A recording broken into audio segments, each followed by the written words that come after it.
Today's episode comes to you from the Blue Chew Studio. When you buy 2 months of Blue Chew Gold, you get the third for free with promo code 83 weeks. You'll also receive an additional 10% off plus free overnight shipping on your first order at bluechew.com.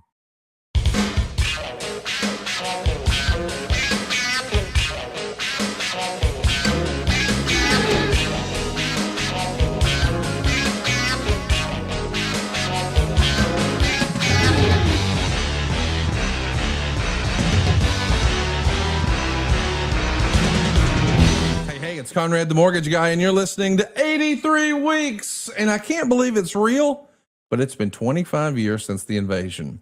Remember when we were kids and we'd go to the grocery store with our mom and we'd drop off in front of the newsstand and see all the new wrestling magazines? There's the WWF magazine, there's the WCW magazine, but then there's Pro Wrestling Illustrated, then there's Inside Wrestling, then there's The Wrestler. And that's where we could get these fantasy matchups.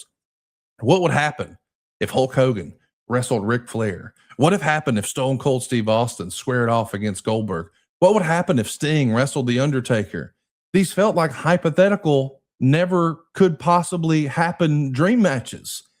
And then the WWF bought WCW in March of 2001. Well, fast forward a few months and all of a sudden, WCW guys show up on Nitro or show up on Raw. Holy cow, it's going to happen. The invasion was here. And with that, the WWF threw out their newfound tradition, no more fully loaded in July. We were used to June as King of the Ring, August as SummerSlam, but July was fully loaded.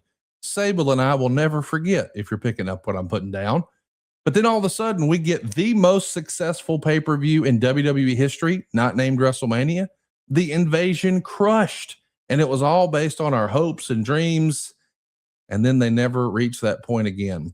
I don't know if this was a dream come true or our worst nightmare, but in hindsight, it still feels like the biggest missed opportunity. I wanted to see Goldberg. I wanted to see Sting. I wanted to see Ric Flair. I wanted to see the NWO. I wanted to see Eric Bischoff. Let's have Eric and Vince go at it, not Shane and Vince. I get it, to the victor go the spoils, but man, it was a missed opportunity. And we're going to revisit it 25 years later. Buckle up, boys and girls, and stay tuned. A brand new episode with Easy E and I is coming your way this Monday. That's right. 83 Weeks is moving to a Monday drop, and we'll be with you each and every Monday starting this coming Monday at 83weeks.com. But for now, man, let's listen to what could have been the invasion from 2001, 25 years ago this week. Where does the time go? It was every wrestling fan's dream. I'll never forget going to the grocery store with my mom when I was a kid, and they always had that newsstand section, so I was never disappointed that mom made me go unload the groceries. It meant I got to check out all the latest and greatest wrestling magazines. And inevitably, at least one of those magazines every single month, or so it felt, had some sort of fantasy booking on the outside. What if this guy wrestled this guy? Whether it was Stone Cold versus Goldberg, whether it was Sting versus The Undertaker, even in the 80s, what if it was Hulk Hogan versus Ric Flair? And then it finally came to be, we were going to see it. And it happened, of course, the big invasion pay-per-view happened in July of 2001. So, Eric, if we had a baby the day of that pay-per-view, that dude would be 22 years old now. He could legally drink a beer with us. Where does the time go, man? But, you know, you grow up all your life when you're a kid, and you're a younger adult, and you hear your parents or older friends, family members, and they all lament the fact that time just, young man, you won't believe how, when you get to be my age, how fast time goes by. And you nod your head and, of course, be respectful. But in your mind, you just don't, there's no context. There's no relationship to that. You just nod your head and be polite and, you know, kind of feel a little sorry for people that feel that way. And here I am talking to you about something that happened 22 years ago, and I remember it like it was yesterday. It's really fascinating. It is fascinating. And I'm excited for us to talk about, you know, what did happen, what could have happened, what you would have done differently. We start, I guess, with your attempt to purchase WCW. You wrote in your book that you reached out to Brad Siegel to purchase WCW, even when Vince Russo was in charge. And Siegel told you that AOL Time Warner would never sell the company. And man, in less than a month of that conversation, he calls you back and says, "Hey, Eric, were you serious about that?"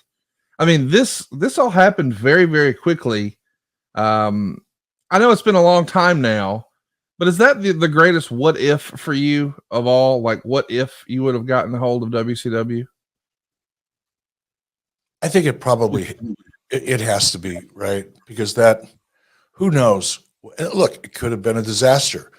It also could have been one of the greatest things that that happened to me and my family and to WCW fans. So we'll never know. And I guess because of that, I honestly don't think about that much. But I think on this particular episode, we're going to be thinking, or I'm going to be thinking about a lot of things that I never really have given much thought to, and that's what'll make this show fun. So, did you think it was something that you could run without AOL Time Warner? Like the attractiveness of the whole opportunity was the size of the network, whether it was TBS or TNT, and that there was a relationship or a contract in place. If you purchase the thing, because just to add context to what I'm saying here, this is not the typical wrestling setup. Like Tony Khan, as we understand it, has a contract with Time Warner, but Tony owns AEW. Vince McMahon and shareholders own WWE, and they have a contract with USA and a contract with Fox. WCW, of course, is owned by Ted Turner, so it's all a part of this television company. I guess the question is, without AOL, without Time Warner, is there any interest in doing anything with the WCW brand? I mean, all of a sudden, that's a totally different conversation, right? Yeah, and totally different conversation and totally different circumstances. I had, and we discussed this in the past, but when, and you're right, I had spoken to Brad and said, man, if I were you, Brad, I would sell this thing while it still has value. And of course, Brad Siegel kind of chuckled and he said, Eric, this is Turner. We don't sell things, we buy things. Oh, okay, Brad, carry on. And shortly thereafter, Brad called and said, hey, well, maybe, do you think you could? And we did. I did. We were able to, with Brian Badal and his partner, Steve Greenberg of Fusion Media, is able to put together, when I say we, it's in terms of putting together the $67 million. I think Brian and Steve put in $5 million of their own money as seed money. Just when you're going out and you're pitching an investment like that, traditional investors, even VC, types, they want to know that you've got skin in the game, that you're not just trying to build this business using other people's money. They want to know that you've got some of your own in a meaningful amount as well. And that's where Steve and Brian, put in $5 million of their own, just to add credibility to the business opportunity.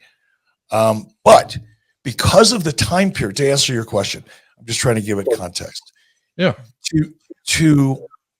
In order to make that deal happen, for that acquisition with Turner during those early discussions, it was important. It was critical that we were able to close that deal fairly quickly. We didn't have a year or two to try to figure it out. We had to move quickly. We had to get the money quickly, had to have everything in place pretty quickly, because that's what Turner wanted, right? We didn't want it to go out on the open market necessarily. So we moved very quickly. Now, prior to moving forward with that deal, after a letter of intent was signed and everything else, I did have conversations with FX, which at the time was a part of the Fox portfolio. It was run by Peter Liguri and Kevin Riley. And I had some initial conversations. The hookup or the catch in those conversations is Brad Siegel wanted to include in whatever transaction we put together with FX and Fox. Brad Siegel wanted to include second run rights for Buffy the Vampire Slayer. That was a part of the deal that Brad wanted. That deal was never going to happen, or if it would have happened or could have happened, it would have taken a year and a half to negotiate. That's a complex deal with a lot of third parties involved. It's not just like selling a car on eBay. It's very complex. So even though we had an initial conversation, it wasn't going to work out. So to be specific to your question, Turner was the only option we had because of the time constraints. that was the only logical play. And it was a part of the deal. And we wouldn't have done the deal without the rights to Nitro on Monday nights, Thursday on TBS. We would not have done the deal without it. I know we're not going to spend a lot of time talking about this, but I am curious. Do you recall how you guys arrived at a $67 million number? I mean, that's the number we kept hearing. Do you know how you landed on that number? No, because I wasn't part of the team that put the valuation or the details of the money raised together. Keep in mind, of that $67 million that we raised, some of that was operating capital. So the actual purchase price, I couldn't tell you. That's a Brian Badal question. But we raised a total of $67 million. But keep in mind, we have included a lot of operating costs and expenses. Right. So let's talk a little bit about another name that doesn't get talked about a ton, but we have heard the name, Stu Snyder, and the role perhaps he played in the WWF's purchase of WCW. Do you know what went on there? I don't, and that's one of the most interesting facets of all of this. Which, by the way, I didn't really know about until I read Guy Evans' book. Yeah. Nitro, the incredible rise and inevitable fall of Ted Turner's WCW. It's a fantastic book, and Guy did so much research. And one of the people that Guy Evans interviewed, I believe he interviewed Stu Snyder himself. I think that's one of the sketchiest aspects. I said most interesting. I didn't want to say sketchy, but I think it's sketchy as fuck.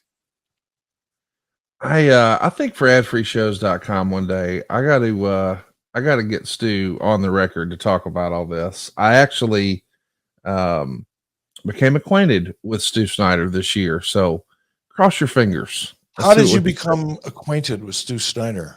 I'll tell you off air. I can't wait. Yeah. I'm looking forward to that conversation, when there's lights, camera, action. Yeah, let's give it some backdrop. Now, this is all, my interpretation and what I absorbed from reading Guy Evans' book. But right. Stu Snyder, for people that have not heard that name before, was an executive in Turner Broadcasting. I believe Stu was the head of Turner Home Video. It was either Turner Home Video or Turner International. In either case, he was Turner exec, not affiliated directly with WCW.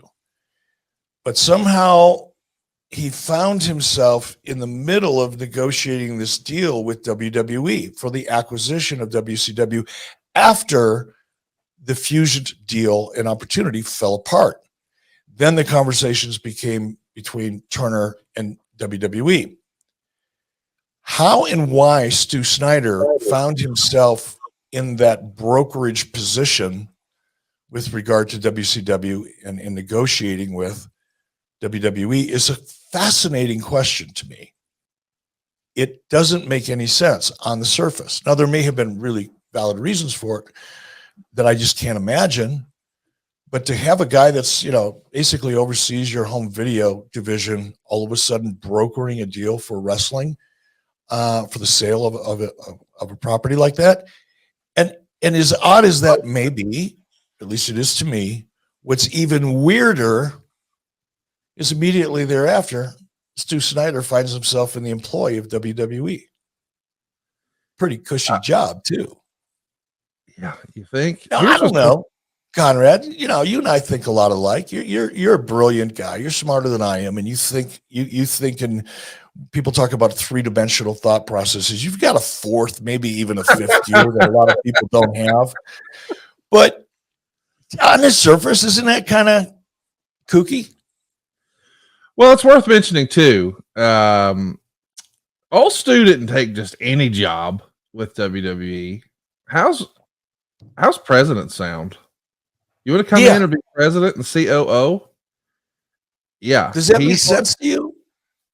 He's going to actually be the guy. I think you had a little of it maybe backwards. He was a fraternity brother with a guy inside the Turner organization. Stu is the guy who actually makes this deal happen on the WWF side. Now, he did eventually go work for Turner.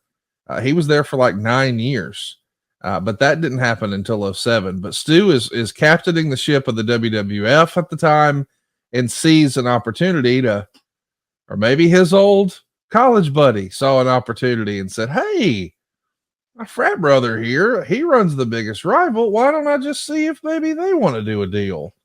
And to hear Jerry McDevitt tell it, because he told it at a live show with Bruce and I in Pittsburgh years ago, the same money that Turner had to pay WWE to settle the lawsuit about the likeness of Razor Ramon and Kevin Nash, they just turned around and wrote a check back to just buy all of WCW. So it's a fascinating story. I can't wait to talk about it in long form sometime.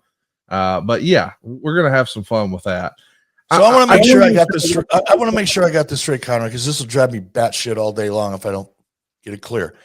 So you're saying Stu Snyder was president of WWF prior to the acquisition? He was president in 2000 and 2001. When did he leave? When was he? Because I remember Stu Snyder and Turner the day I got there in 1991. Really? So am I confused? I'm not sure. I know he was running. I mean, even if you pull up old Stu's LinkedIn, he's got his timeline up there. Yeah, I'm going to have to do that. That'll keep me from going batshit. By the way, somebody just asked where they can get the book, and that's available on Amazon. Let me see who. Oh, there it is. Aaron Sheen. Aaron, go to Amazon. WCW Nitro: The Incredible Rise. You'll find it. It is a fascinating book, probably the most detailed book you'll ever find on WCW. Of course, Guy Evans had a second act in the wrestling book section, and that's Grateful, also available on Amazon. The Eric Bischoff story sort of picks up where he left off after controversy creates cash. So listen, let's talk a little bit about, the way this thing all shakes out. We understand it's going to essentially become, I mean, when you really think about what you were buying, if you remove the television deal from the equation, it doesn't nearly have the same value to you. But there is the tape library. And I know neither you nor I are in that business. But boy, that has become a valuable property. And just to add context, WWE made a bunch of money on this long before the network was even a thing.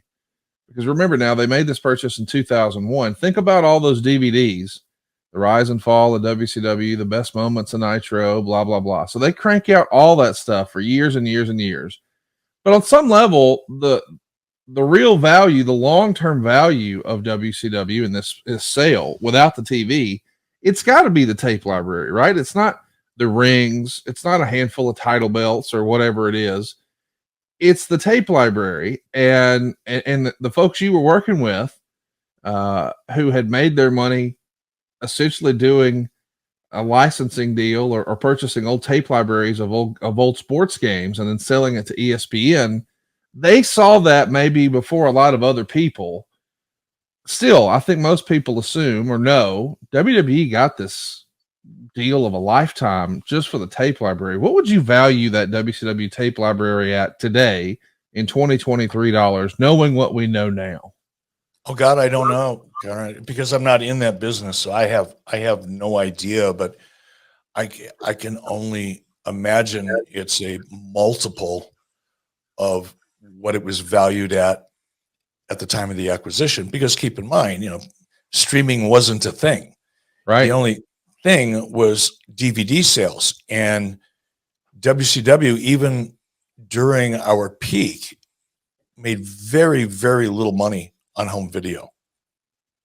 Whoever was in charge of it. It was one of those, it's one of the downsides of being a part of a big conglomerate like Turner Broadcasting, or at least it was for WCW at the time, where you're really totally dependent, not 100%, you're about 80% dependent on, in our case, the Turner Home Video division, because they had all of the rights exclusively, and they were the ones that theoretically, at least on paper, were out shopping it. Unfortunately, for WCW, we were at the very bottom of the bag that people would bring in to display their products, you know. So when we had somebody from Got it. Turner Home Video Sales go out making calls, the last thing that they're going to, you know, they're going to pitch things that are part of the MGM film library, you know, whatever is the hottest is the things that they're going to try hardest to sell, because that's where you're going to make the largest amount of your money. And in the eyes of a lot of, you know, Turner executives, WCW, first of all, they didn't even want to pull it out of their bag. If somebody would have asked about, hey, I understand you guys carry WCW. Do you have any DVDs, you know, for WCW? Then, you know, the salesperson would probably be excited to talk about WCW. But unless asked, it was the last thing any of the sales team at Turner wanted to talk about, whether it was ad sales or home video. Now, that changed about 97, but by that time, you know, we'd already missed a great deal of opportunity, because you've got to have your deals in place, your production, your inventory, your distribution. You got to have all of that in place before you start making any money. So we never really we made nickels and dimes off of our home video products. So I say I don't think that Fusion had they didn't put a lot of value in it. You know, college sports is a little bit different than professional wrestling. I think it's a little easier for a mainstream media person in the media entrepreneurs to see the potential value in legacy mainstream sports.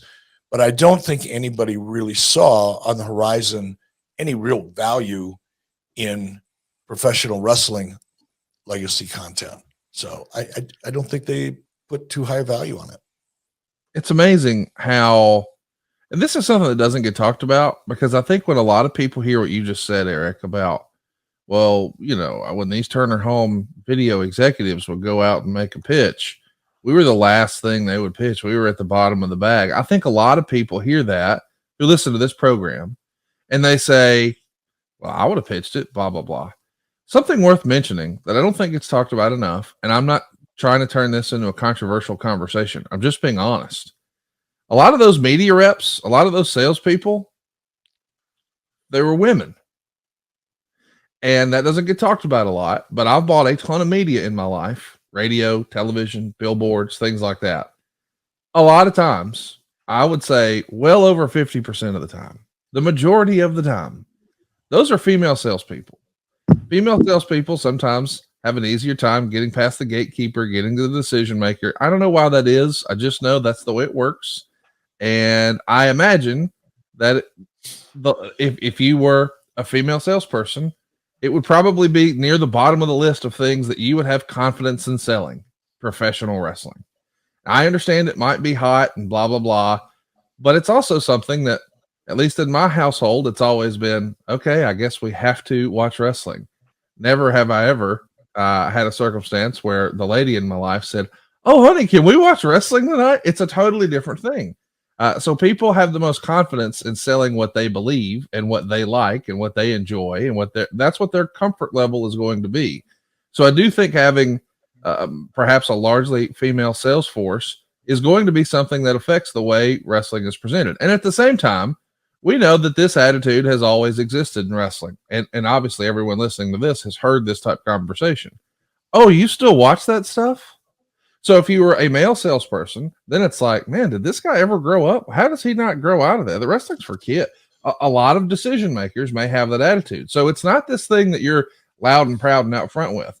Now, a lot of folks who are listening to this, we think differently. We understand, hey, that's closed-minded thinking. Some of us have wrestling t-shirts, and hell, I know a guy who walks around with a belt and hangs out in Bojangles for fun. Like, I get that there are super fans. However, I just know that's not the norm, and it's not something in a business conversation that you probably lead with. I don't want to say that shame is the right word, but it's not going to be the mantelpiece. Does that make sense, Eric?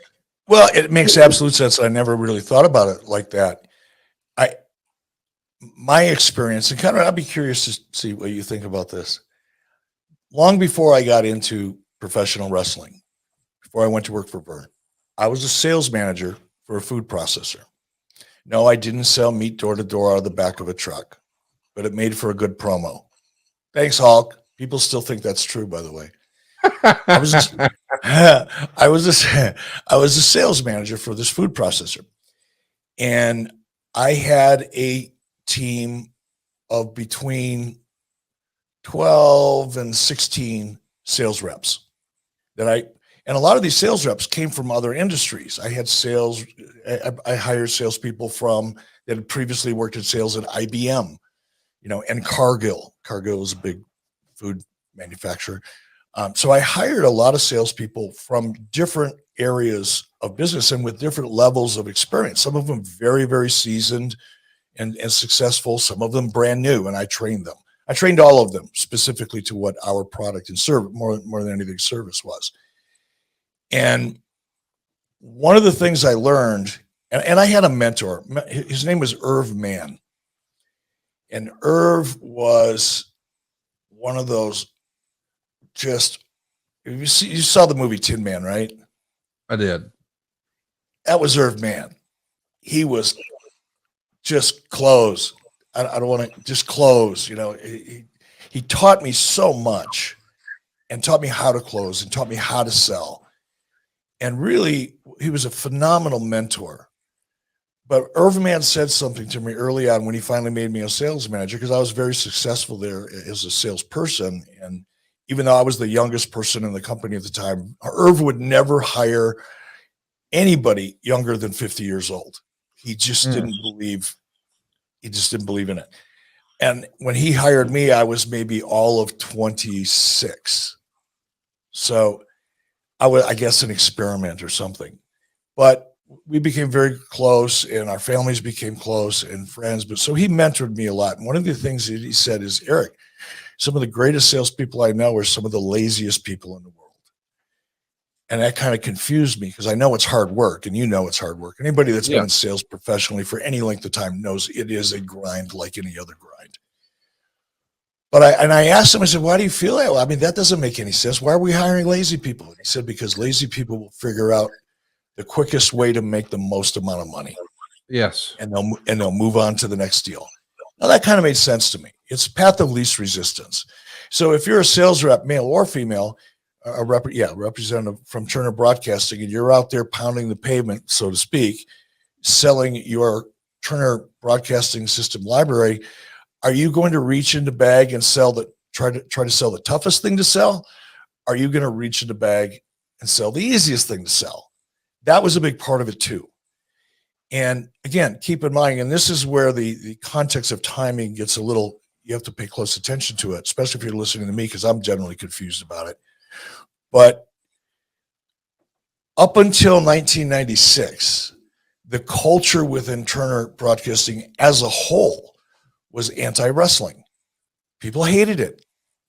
Our peers in Turner at just about every level were embarrassed to one degree or another that WCW was a part of the Turner Broadcasting portfolio. So you not only have the situation as you described, where the individual out there, particularly if it's a female that doesn't get wrestling, never watched wrestling, can't understand why people do, there's going to be a natural reluctance to pull that out of your bag. Combine that with the fact that culturally within Turner Broadcasting, nobody would have blamed you for not wanting to pull it out of the bag. Everybody would have sympathized with you. So we were fighting kind of a cultural issue, as well as the issue that you just talked about, and the Irv Mann factor. It's just a lot harder to sell at that time. Things are different now. At that time, wrestling was kind of looked down upon by mainstream entertainment media. It was just a tougher sell. It's still looked down upon. I mean, it just is. The wife and I have settled into a new place down in Pensacola, and right around the corner from us is this restaurant that's been given all these fabulous reviews, and everybody's hyped it up to us. Oh, you got to go there. So we went, and a huge wait. It was worth it. It was fantastic. Had a great time. And then a pal came to town, and he said, hey man, we've been here and we haven't had any good seafood. Where can we go? Okay, I got a place. We'll go over there. And you know what? We'll sit at the bar and we'll have them turn on TV, because it was AEW or if it was WWE, but there's nobody at the bar. Literally, he and I are the only two people. And this older lady who was the bartender there, I said, hey, they had it on a random Golf Channel replay. Can we switch it to whatever it was, Fox or TBS or whatever it was? And she goes, yeah. So she turns it on and then says, oh, I'm not doing that, and changes it right back. And I'm like, wait, what was that? Yeah, I'm not showing that here. Why not? We're not watching wrestling. That still exists. And there was a subsequent conversation, and it was fine, but that still exists. And I want to hear about the subsequent. I want to hear about the subsequent conversation, bro. You just glossed right over that. How did that go? We watched wrestling. Oh no, man! I want deets. Come on. Well, the deal is, it's like, I'm in an awkward spot because the person I was having dinner with is a person who you and I work with on our podcast business. And, this was an awkward spot that here I am in business with this person. This is how they make their living as well. We're going to watch that. And we did, but it was one of those things where it's like, if this is offensive to anyone, if anyone comes up and is offended, I'm going to have to change the channel. And I was like, no, I understand. And so after there was this big interaction back and forth, the other bartender, also a lady, comes over and says, I just can't believe y'all still watch this stuff. Both of these women are in their 50s, by the way.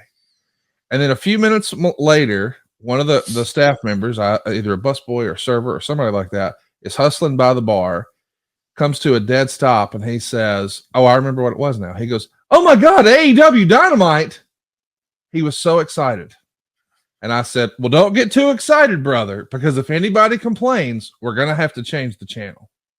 So it went the total opposite direction of where she was expecting. She thought having some random replay of a golf tournament 2 months before was perhaps more of what this crowd would want to see, when in fact there was no crowd. There's no one here. It's a Wednesday night. Now that makes sense, because I was like, why would the bar be empty on a Friday night? It's a Wednesday night.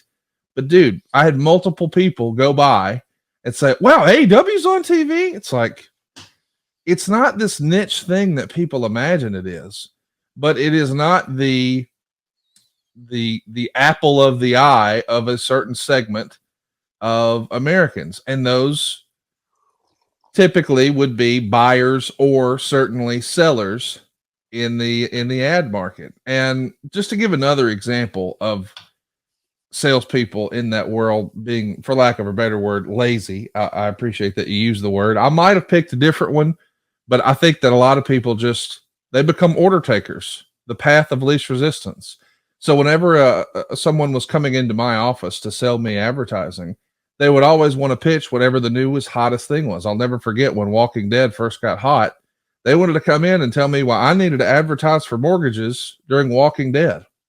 And I said, well, why would I want to advertise inside of Walking Dead? Well, because everybody's watching it. Yeah, but not everybody is my customer. You've got a lot of teenagers and kids, and I needed to target, when people talk about, because we have this conversation a lot in wrestling, but I don't think a lot of our listeners really understand when they say, oh, the rating in the demo. Man, do you realize how loosey-goosey those words are? Because if we're talking about the demo, do you know how many times somebody ever pitched me anything in media and said, we're 17th in the demo? Never. They would always come in and say, we're number one in the demo. Now, if you had to drill down, you might find out, well, the demo is women 18 to 34 who are single and have cats who go to sleep at 9 o'clock at night. That's our number one in the demo. There's a difference between number one in the demo, adults 12 plus and all adults and women and men and this age group and that subset and who were streaming, and everyone always positions themselves as being number one. But as an advertiser, I knew even back then, I don't need everybody to hear about this opportunity for the mortgage. I need a certain section, a certain demographic, if you will, to understand what my offering is. I'm saying all that to say the people who were buying that, and more importantly, the people who were selling that being wrestling, they believed that wrestling was as niche as it gets. And I think that's the reason that there was some apprehension inside the Turner organization because, well, everyone watches CNN. Who doesn't love baseball? Everyone loves baseball. It's America's pastime. Meanwhile, there's this stuff that your son watches when he's 5 to 12 years old and then he grows out of it. I think that was probably the attitude. Like, this is such a silly niche thing. It's like, okay, your kid ages out of Barney and he gets into Hulk Hogan. That's the way I believe it was probably presented a lot of times, Eric. Yeah. And you know what's interesting about your, and I'm going back to your story, and I'm going to make a couple of assumptions here, but I bet money I'm right on a couple of them. I would imagine, knowing where you were or where you are, where your home is in Pensacola, Florida, if you found a nice little restaurant, something suggests to me that the people around you, your neighbors, your community, are fairly upscale, wealthy people that you would typically see sitting in the lounge of a private country club. Am I correct, sir? Well, here's the thing on that. You know, I live on the beach there. So there's a new set of neighbors every 7 days. So this is a vacation town. People are in town to spend money. But yeah, to rent a house on the beach or a condo on the beach there, that's a pretty, it's a good size investment. Yeah. So it's an affluent, transient environment. You've got a lot of people coming out, but I would bet that those people have a lot of money. And the type of people, if you want to create a demo here for this conversation, probably 45 to 65, probably in the mid to high six-figure category, well-to-do people that you would expect to see at a lounge in a country club. Fair? All right. So that bartender in that restaurant, it was probably a nice upscale restaurant. That bartender is used to serving the type of people that you would typically see at a country club. Yes. And in her mind, she's thinking, well, my customers will never want to watch wrestling, right? What she doesn't know is something that you and I and Dave Green and a lot of us that are involved in your little podcast, your big podcast empire, is once you get to know who your audience is, from my own experience, I like to make random calls, once a month or so to ad free shows, family members, just to surprise them and get to know them and all that. I can't tell you how many times that I've talked to people. Oh yeah, I'm a lawyer and I argue cases before the Supreme Court. I'm a rocket scientist and I'm experimenting with a new launch in Southern California. I mean, the amazing thing that I've experienced is being a part of your team is that, and I had been in the business for 32 years before I ever stepped in front of a microphone for a podcast. Even I was shocked at the amount of people that no one would ever suspect watch professional wrestling. And I was waiting for you as you're telling your story, instead of somebody coming out from the back and going, hey, AEW Dynamite. I was expecting guys come in with their polos and their trophy wives and their, no offense, Rolexes and all that, and sit down and go, oh, I can't wait, wrestling's on, because that wouldn't surprise me either, by the way. All right. But people think they know what the wrestling, people that are perhaps in the media business think they know what the wrestling audience is, but until they do a deep dive, they don't have a clue, and they would be shocked. But that wasn't the case back when Stu Snyder and company was selling WCW. I mean this disrespectfully. Respectfully. I know I don't mean any disrespect when I say this, but I know how this sounds. But the thing is, the lady had a preconceived notion of what, quote unquote, her clientele wanted to see, when in fact she was not a member of her clientele, but she had a preconceived notion of what they wanted to see. She wasn't watching the golf channel. And by the way, there was no one in the bar. Again, I want to repeat, it was me and one other guy, the guy I brought with me. Later, we were joined by another fellow who was exactly in the demo you described. And he watched very intently. He didn't comment, but he didn't look away. He wanted to know what was going on. And inevitably that happens at my favorite watering hole down here in Huntsville. You've been to the Boot before. You've seen there's 4 TVs behind the bar. And Dre knows whenever I'm there, hey, if it's Monday or Wednesday or Friday, switch it over. One of the 4 TVs to wrestling. Inevitably, no one's watching the other 3 TVs, and they're all making conversation about what they see on the wrestling show. Some are good, some are bad, but no one's made a comment about what's on the other 3 TVs at all. No, it's background noise. People put it up there. So if you come in with your wife and you really don't want to talk to your wife and you two have been bitching at each other all day long, but now you're hungry because you worked up an appetite bitching at each other all day long. You really don't want to be in each other's company, but you've got no choice. So you go out to dinner, you sit at the bar, and there's something up there. Usually the sound's turned down, which makes sense if you're at a bar, and you're just staring. You're just staring at the television, so you don't have to talk to the person that you came with. It's background noise. It's a distraction. That's the only reason. People don't go to a bar to watch TV unless it's a game or an event or something like that. If you're just casually going out for a bite to eat, you don't give a fuck what's on TV normally. You know, it brings up a pet peeve. This has nothing to do with anything we're talking about, but my kratom's kicking in and the caffeine's starting to kick in. So I love it. Have to bear with me. Strap in, muckafathers. Here we go. When I go into a bar or a restaurant, and it's similar to what you just described. Oh man, this kratom is kicking in. It's similar environment to what you described. It's very slow. There's very few, if any, customers in there.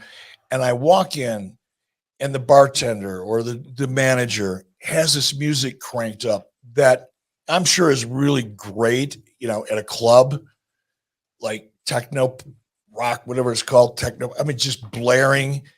It's like if you own a restaurant, people, take some advice from this conversation. If there's anybody out there in the ad-free shows world or outside of the ad-free shows family, if you own a restaurant or you manage a restaurant, program your music for your customer, not for the 18-year-old washing dishes in the back. It just pisses me off. And I've walked out of restaurants for that very reason. Or you walk in and it doesn't matter. If I'm the first one in a restaurant and the music's blaring, everybody's prepping, get ready for it. Cool, I get that. I used to work in a restaurant. I washed dishes. I was a cook. I get it. But once you open up and now you're expecting to bring people in, play the music that your demo likely would want to hear, something kind of middle of the road. Yes. Don't assume because you like something, or in this case, don't like something, that your customers are going to feel the same way you feel. That's a big mistake. It's a big mistake if you're a television producer. Don't write and create to entertain yourself or to appeal to or to satisfy the things that you individually are interested in. It's a lesson I learned from Ted Turner. Produce television, create television for the masses. Yes, you need to scratch some itches along the way, but you want the biggest, broadest audience you can if you want to be successful. Just like if you're managing a restaurant, you want the biggest, broadest section of audience you can to come in and eat in your restaurant. Don't play music designed for an 18-year-old techno pop freak. Sorry. So listen, we've got on our soapbox. We understand now that wrestling is a much bigger opportunity than maybe people give it credit for, but maybe not within the Turner organization. This is something that people have decided is less than, and they're going to offload it. And we know that that's how it goes. You know, they wind up getting a steal, Vince McMahon in WWE, and we see the Raw Nitro simulcast, which is still one of the craziest things in the history of pro wrestling. March 26, 2001. There for a minute, you're seeing WWE programming on a Turner network on WCW Monday Nitro. I know we've covered that episode before, but as a reminder, did you watch that episode live? No, I didn't. Okay, guys, let's run a quick timeout. Recently, I've learned a lot more about the importance of dental health. I got to tell you, there's a guy at the office who cracked a tooth recently, my buddy John, and I got a little panicked, like, oh no, am I at that age? I got to start worrying about breaking teeth. Well, it turns out a ton of what we eat and drink, like coffee, tea, acidic foods, those things can really do long-term damage to your teeth. So I'm leveling up my chewing gum routine with Larinco. This is a chewing gum that actually makes your teeth stronger every time you use it. Larinco is a better for you chewing gum that uses the same mineral your teeth are made of to support daily enamel health.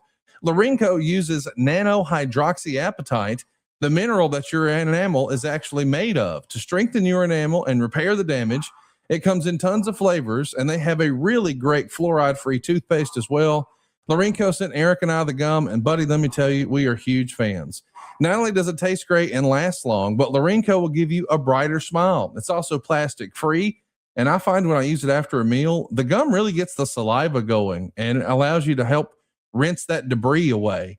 I also noticed that my teeth feel like they're less sensitive to hot or cold. Maybe you're at the age where you're realizing that. I got to tell you, it just feels good knowing that I'm doing my best to keep my teeth healthy and strong every time I use Larinco. It makes a total difference to know that you're taking the best possible care of your teeth, and it's totally effortless. Right now, Larinco is offering our listeners up to 50% off at buylarine.com/83 weeks. That's buylarine.com. That's LARINE.com/83 weeks. You'll get up to 50% off. And this is exactly what it's going to look like. I'm a big fan of this, and everybody in my house, they're used to hearing that now. But you just slide off the top right here, just pop one out, and check this out, dude. Bam, you're good to go. Larinco. Tastes good. It's going to last a long time. And I know it's better for me chewing gum. It's Larinco. Go right now to buylarine.com/83 weeks. You'll be glad you did. So, Eric, let's talk about, we know now that Vince has his arms around the thing. He's closed the deal. He's on freaking Nitro. He's plugging WrestleMania. What a great time to be alive for him. You don't even have the stomach to watch it live. I understand. But I can't help but wonder, what if when he had to go to Vince McMahon in September, or he had to go to Bret Hart in September of 1997 and say, I can't honor your contract. We're hemorrhaging cash. WCW's kicking our ass. See if you can get that old deal back. If he had not been able to secure Mike Tyson and the ball never really turned the other way, and the momentum that WCW had just devastated WWE, do you think there was a scenario in late 97, perhaps early 98, if none of that Tyson and Austin McMahon thing took off, that Ted would have tried to make a play to actually purchase WWE? Oh, I think he would have wanted to. And I think he would have if that opportunity existed. I have, honestly, I clearly haven't talked to Ted about this, or never did talk to Ted about it. But absolutely, knowing Ted's appetite for acquisitions and love for wrestling, had there been an opportunity to purchase WWE, I have no doubt that Ted would have been all over it, particularly in 97 and 98, when WCW validated Ted's belief that it could be a substantial part of the portfolio and a profitable division in and of itself. So let's talk about if that would have happened, hypothetically, if the worm turns, as we like to say, and it goes the other way, and you're purchasing WWE, it would have been a totally different look and feel, and probably opportunity for an invasion angle. And let's examine why. As I understand it, the WWF, in an attempt to not upset their own salary structure, which we'll talk about in a minute, they only purchased the contracts of Lance Storm, Chuck Palumbo, Sean O'Hare, Mark Jindrak, Mike Awesome, Elix Skipper, Shane Helms, Shannon Moore, Stacy Keebler, Chavo Guerrero, Mike Sanders, Hugh Morris, Sean Stasiak, Kaz Hayashi, Mr. Yang, and Billy Kidman. So we would see a lot of these talent, as you see there. That's actually a shot, even though it says Monday Nitro. Those are actually wrestlers inside the Astrodome there in Houston for WrestleMania 17. Now, the language I want to be careful with here is as to not upset the salary structure. As a reminder, Vince is not doing the huge money guarantees that WCW is. Now, Can I ask you, Conrad? I don't mean to interrupt, but when did my understanding is, I don't have a clear understanding. That's why I'm asking the question. Do you know when Vince started making downside guarantees? Well, there's been a lot of debate about that. Of course, Hall and Nash have always said that they helped bring that to the forefront and make that a thing for Vince. I have always been of the opinion that downside guarantees really started with like Lex Luger and the Road Warriors and Jim Crockett Promotions. But certainly, I believe Mark Merrow is the first person to get a downside guarantee. Now, that might not be factual, but that's certainly the way it's been discussed with Mick Foley and I on his podcast, Foley is Pod. Because if you recall, Steve Austin and Mick Foley and Mark Mero all started around the same time, not the exact same time, but within a handful of months. And during that time, Austin and Foley came in on the typical WWE so-and-so dates for so-and-so amount of money. I mean, we're talking like $150 for 8 TV tapings or some such silliness, versus Mero comes in on a several $100,000 guarantee. I don't have it in front of me. Maybe it's $300,000 or $400,000, whatever it is. He got some sort of a guarantee that Austin and Foley did not. And Foley's been pretty upfront about saying he had a lot of animosity and professional jealousy towards Mark Mero, thinking, how is that guy worth more? The reality is Mero had more leverage. Mero was leaving a WCW contract to go get a WWF contract. Candidly, Cactus was already out of WCW, as was Austin. So they didn't have the leverage that Mero did. But my understanding is at this point, so we'll call it March of 2001, the top end, the most anybody could get on a downside guarantee from Vince McMahon was $1 million. So folks like Stone Cold and The Rock and The Undertaker and Triple H, they're on $1 million a year downside. Can I, and again, to interrupt you? Yeah. What I was most curious about is when WWE, and I realize there were guaranteed contracts, probably in NWA with Lex Luger, as you pointed out, certainly in WCW. Everybody that was working in WCW when I got there was on a guaranteed contract.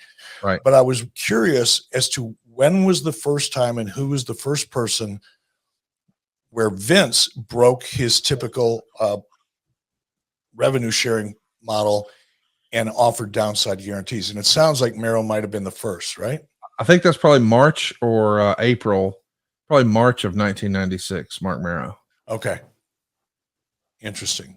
Does that surprise you? No, it doesn't surprise me at all. I know Paul White, when Paul White left WCW, whenever that was, 98 or 99, his guarantee was $1 million. That was a number that, if I wanted to keep Paul, I had to match, and I chose not to. But that would have been about 2 years later. February of 99, I believe, is when that happened. When he finishes up with you and starts with Vince. So let's just call it what it is. The Hulk Hogan's, the Kevin Nash's, the Goldbergs, all these guys have a downside guarantee that exceeds what the maximum would be for the WWE. Not only that, I'm sure there were people in the WWF organization who would say, wait a minute, I'm at the same level that guy was on Nitro, but I'm on Raw and we won and he's making this. So therefore I need to make more. That would not have been a problem for you. So in this fantasy booking, this fantasy conversation we're having here, if you had gotten your hands on WWE, meaning WCW won the war, WWE now has been sold, you'd have a handful of those $1 million guarantees, but you'd probably be able to dig out that value really easy with an Undertaker and a Triple H and a Rock and an Austin. That would have been something that you could have probably pulled the trigger on, and everybody else has a much more reasonable dollar figure amount. It is interesting to think, what if, because maybe instead of, again, no disrespect, the Sean O'Hares and the Hugh Morrises and the Sean Stasiaks, if you could have had that level of talent come over. Because I think when most fans think about this invasion angle and how it was quote unquote bungled, it's because it didn't have the star power, right, from WCW. But that wouldn't have been a problem going the other direction. Yeah, that would be like acquiring WWE, but the only talent that comes with the package is the guys that signed up 2 weeks ago at NXT. Right. I mean, it's just, and again, no disrespect to that. And that category of people, that shot that you gave us there and the names that you ran, and I was trying to, categorize them in a way. I don't think any one of those people made more than 150 grand a year, and some were probably less than that. So that wasn't an expensive package to bring in or justify. It also speaks to, well, I want to ask you, what do you think, with the benefit of hindsight? I just want to add some context to what Vince has going on in his life at the time. He's purchasing WCW. He's also going to have the biggest WrestleMania ever that he's ever had, WrestleMania 17.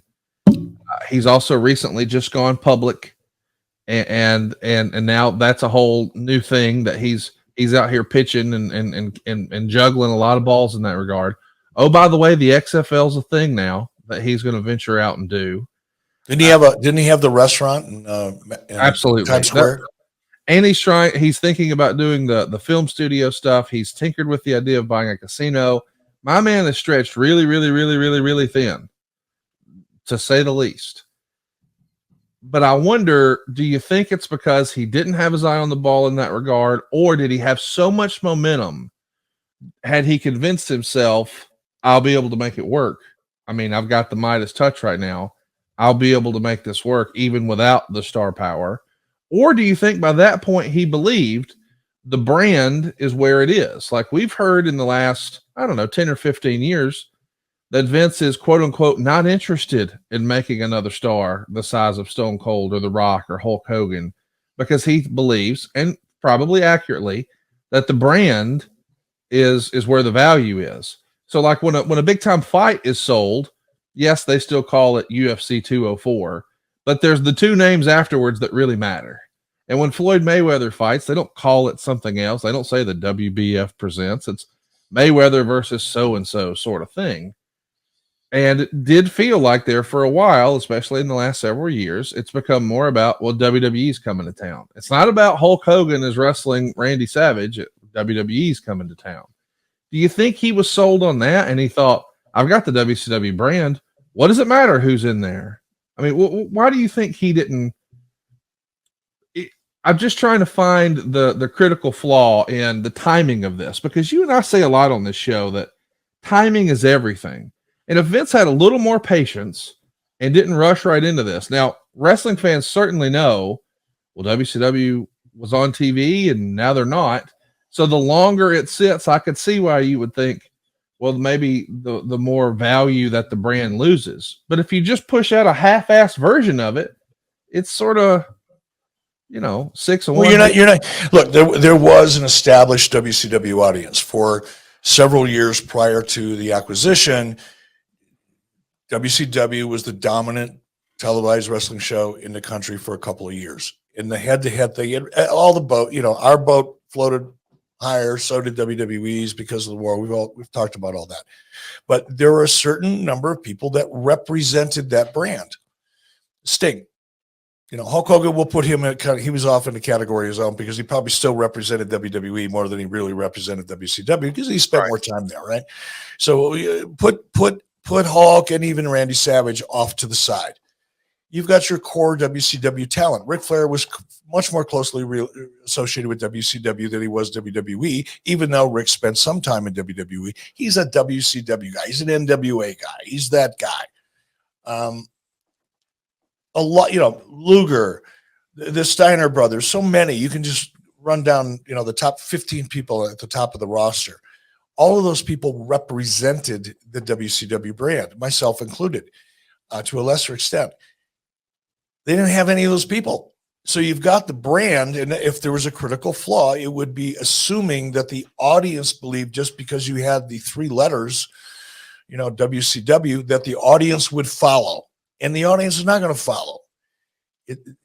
Obviously, they didn't follow because they didn't have the talent that represented the brand so that the audience could relate to it, so that it felt like, or it could possibly feel, I should say, like a real invasion and a real conflict, because those key talents that were driving the viewership for WCW for such a long period of time, if they're not on the roster, they're not on the show, you got a bunch of people who, I kind of think I've heard of them and maybe I've seen a match or two, but I don't really care. I don't relate to them because they don't relate to WCW in the audience's mind, if that makes sense. And the thing is, I wonder, is from a Vince perspective, is it arrogance? Is it lack of patience? Did he not have his eye on the ball? Because it feels like to me to sort of do this invasion angle with the roster he's got, and we know he's going to negotiate buyouts, if you will, with Booker T and DDP, and that goes a long way. But still, the invasion gets kicked off with Lance Storm jumping in the ring, jumping out of the crowd, jumping in the ring, and super kicking Perry Saturn. I love Lance Storm. He was one of my absolute favorite wrestlers in ECW. Thought he crushed it for you guys in WCW. Big fan of his. I could watch a Lance Storm match every day until I die. However, I can't help but think about when you did the invasion. Here's a guy who was always at the top of the card in Razor Ramon, and he's going to come down the aisle and just jump in and cut a promo and take over. And then the next person who makes that switch over with him and joins him is the former main event and the former WrestleMania main event and the former world champion Diesel. You've got really two tippy top guys. I don't think it would have had the same effect if we had someone of Lance Storm's stature on the card from the WWF. I know the way that sounds. I don't mean for it to. I love Lance. No, but Lance is a smart guy. He understands. He knows what you mean, and I think our audience does too. And look, you're right. But Scott came over, and not only was Scott, as you said, top of the roster, obviously a big star, but he came over and he created a question. He didn't come over and jump into an angle, right? He came over and made people go, what the hell is going on? And we tripled down on that when we brought Kevin Nash in and really created the question, the intrigue. So it wasn't just an invasion for the sake of an invasion. And we could have done it like everybody else does it, like Vince did it with Lance Storm. We could have just shot an angle. Shot an angle isn't building a story. It's an incident that you build from that point, but there was no backstory. There was no mystery. There was no intrigue. There was no, what's he doing here? There were so many elements missing from the WWE, WCW invasion premise right from the get-go. Talent, as we've just discussed, but not only just talent, it's just throwing them out there. It's it's the wrestling version of throwing shit against the wall and seeing if it sticks. Let's just do it. Let's just put it together and let's see how the audience reacts. Sometimes sometimes that works. Sometimes it works great, but more often than not, it doesn't. There was no story to it. It wasn't just a talent issue. It was just a let's throw it up against the wall and see if it sticks issue, in my opinion. That's exactly right. And, it would be akin to me, if instead of Scott Hall coming down the steps, it was Shane Douglas or Jeff Jarrett. Yeah, they had been on the other show. Yeah, they had enjoyed success on the other show, but they weren't positioned as a top guy. And when this invasion gets kicked off and it's Lance Storm, and to your point, it's not Ric Flair, it's not Sting, it's not Diamond Dallas Page, it's not Booker T. And we know we're going to get there with some of those guys. But imagine if, the first time we see anything about this sort of potential invasion, it's Goldberg spearing The Rock or Stone Cold. Man, this whole thing looks a whole lot different. And I just wonder, in hindsight, did we just not have the right patience? When you take a Blue Chew, get ready to meet your new dick. He's confident. He walks into the room with his chin up. He makes eye contact. This stuff is crazy. I mean, I think my gimmick's talking. He's the cock of the walk, if you know what I'm talking about. Blue Chew Gold is better sex in a tablet. They combine 4 ingredients into one powerful solution. 2 ingredients to get you hard physically and 2 to support arousal and desire in the brain. It works fast and it lasts, so now guys can have a complete experience in the bedroom with Blue Chew Gold. There's a reason why Blue Chew is the #1 brand for better sex. Experience it for yourself at BlueChew.com. We've got a special deal for our listeners. Right now, when you buy 2 months of Blue Chew Gold, you get the 3rd for free with the promo code 83weeks. That's promo code 83weeks. You'll also receive an additional 10% off plus free shipping on your first order. Visit BlueChew.com for more details and important safety information. And we thank Blue Chew for sponsoring today's podcast and the bedroom. Timing is everything. We've spent a little time talking about that already. I know he wants to make the most of this opportunity, this investment, if you will. And he's probably realizing I got all these guys on the roster. If I debut any of them, I won't get a second chance to do this. I can't necessarily walk it back. If you were Vince, what would you have done differently? Would you have doubled down on the investment? Tried to go negotiate some of these contracts? I mean, you probably had an idea that some of those guys were not ever going to do that. And to put that in proper context, hey, Mr. Nash, would you like to continue getting $2 million to just check the mail? Or would you like to cut it in half and work your ass off? I mean, who goes for that? So that's really a tough sell. If you were in that spot, what would you have done? I could have been in that spot. and I turned it down.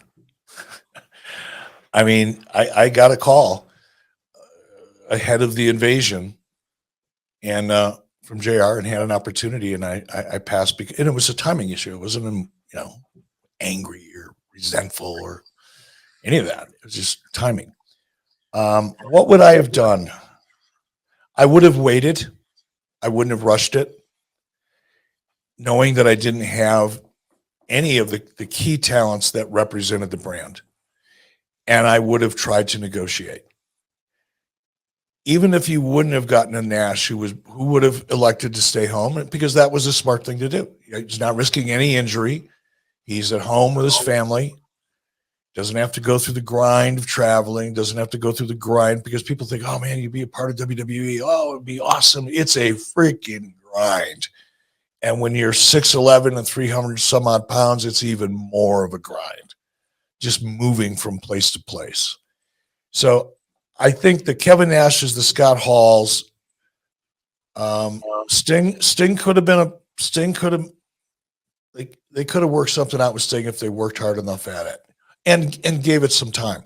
Because a guy like Sting, and I'm certainly not speaking for him, I don't want to misrepresent that Sting and I have talked about this.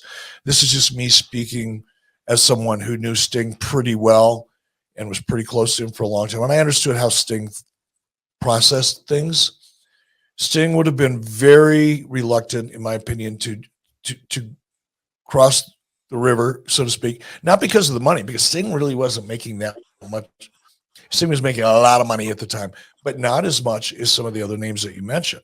Right.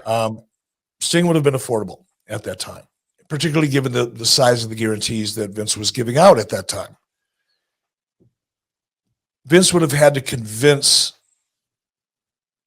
Steve Borden that he wasn't going to be made an example of, because much like Turner executives had a perception of WCW and all that we've already discussed, the perception within WCW is that, oh yeah, if you go to WWE, he's going to prove that WWE is superior and their talent is superior. You're just going to get buried and they're going to embarrass you. And once they're done having fun with you, then if you still stick around, maybe they're going to do something with you. But the perception was there was going to be this initiation process, and it would be ugly and miserable and you wouldn't enjoy it. Vince could have overcome that with Steve. It would have taken time. And I think once you landed a Steve Borden as the Sting character, and one or two others like Sting, even if they were kind of lower on the roster, less exposed, maybe less main events under the belt, whatever, not to be disrespectful, but all you needed was one anchor like a Sting. If Sting would have come, Lex Luger would have come, right? Now that Lex Luger's there and Sting's there, guess who would follow shortly thereafter? The Steiner brothers. Now you've got enough. And if I would have made a different decision, perhaps I would have been leading that charge. Then you've got an invasion that at least the audience feels like it could be true, right, or could relate to the angst and the conflict that would exist between that WCW roster and those names that I just represented. You could have created a conflict that would have felt real and believable, much like the NWO story felt real and believable in the very beginning. You could have done that, but it would have required a little more time, a little more salesmanship, and a little more money, but not a lot more.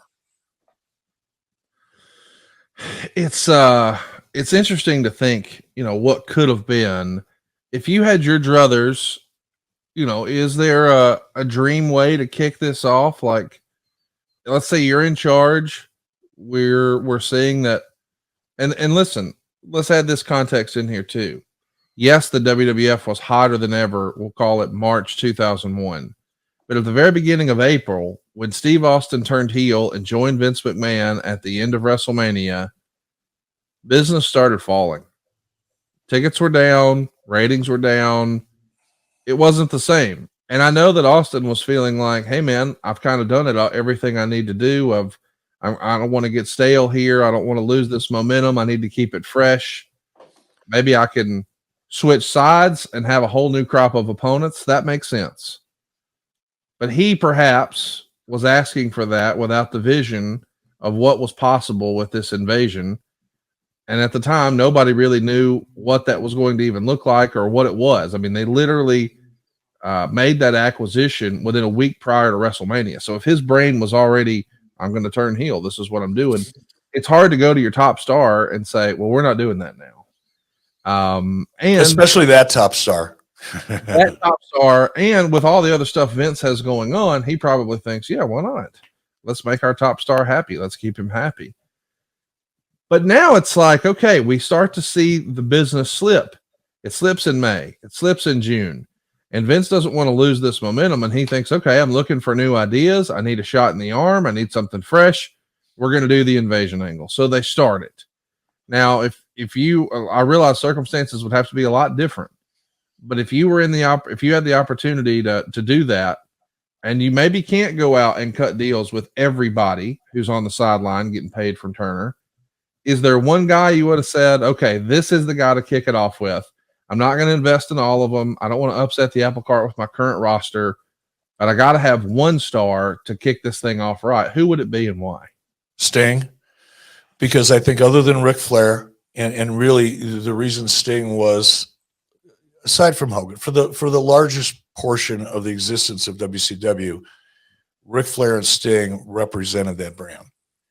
And I think particularly at that point in time, it would have been Sting. And can you imagine too, if it was Sting and he brought that spooky, kooky Crow character along with him? Yeah.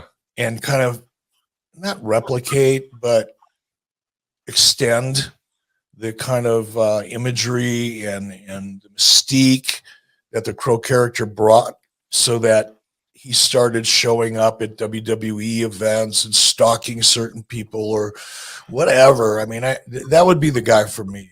If I was in Vince's shoes at that time and I could only pick one guy, if I understood your question correctly, it absolutely would have been Sting.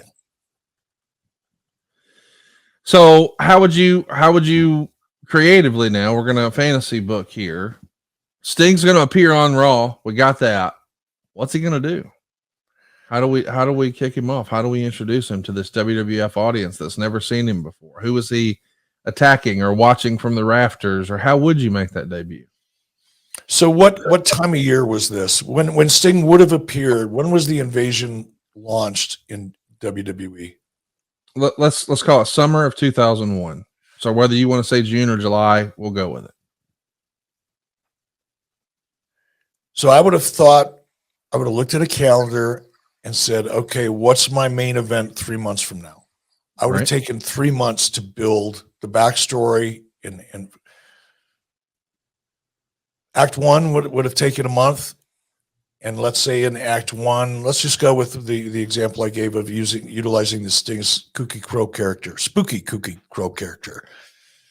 After the acquisition, after the announcement, I would have gone radio silent with regards to anything that had to do with WCW. Would not have talked about it, wouldn't told all the talent not to talk about it, just let the dust settle on the acquisition. When the time was right, Sting's my only guy. I would have full rights to that Crow character. I would say, okay, who do I want him in the main event with at whatever pay-per-view would have been 30 days from the date that it started. And if you're going to go, why not go for the biggest? Let's use Undertaker as the example. Would that work though? Would those two characters work against each other? Let me give you this heads up, this context. King of the Ring is at the end of June 2001. Steve Austin finds himself in the main event.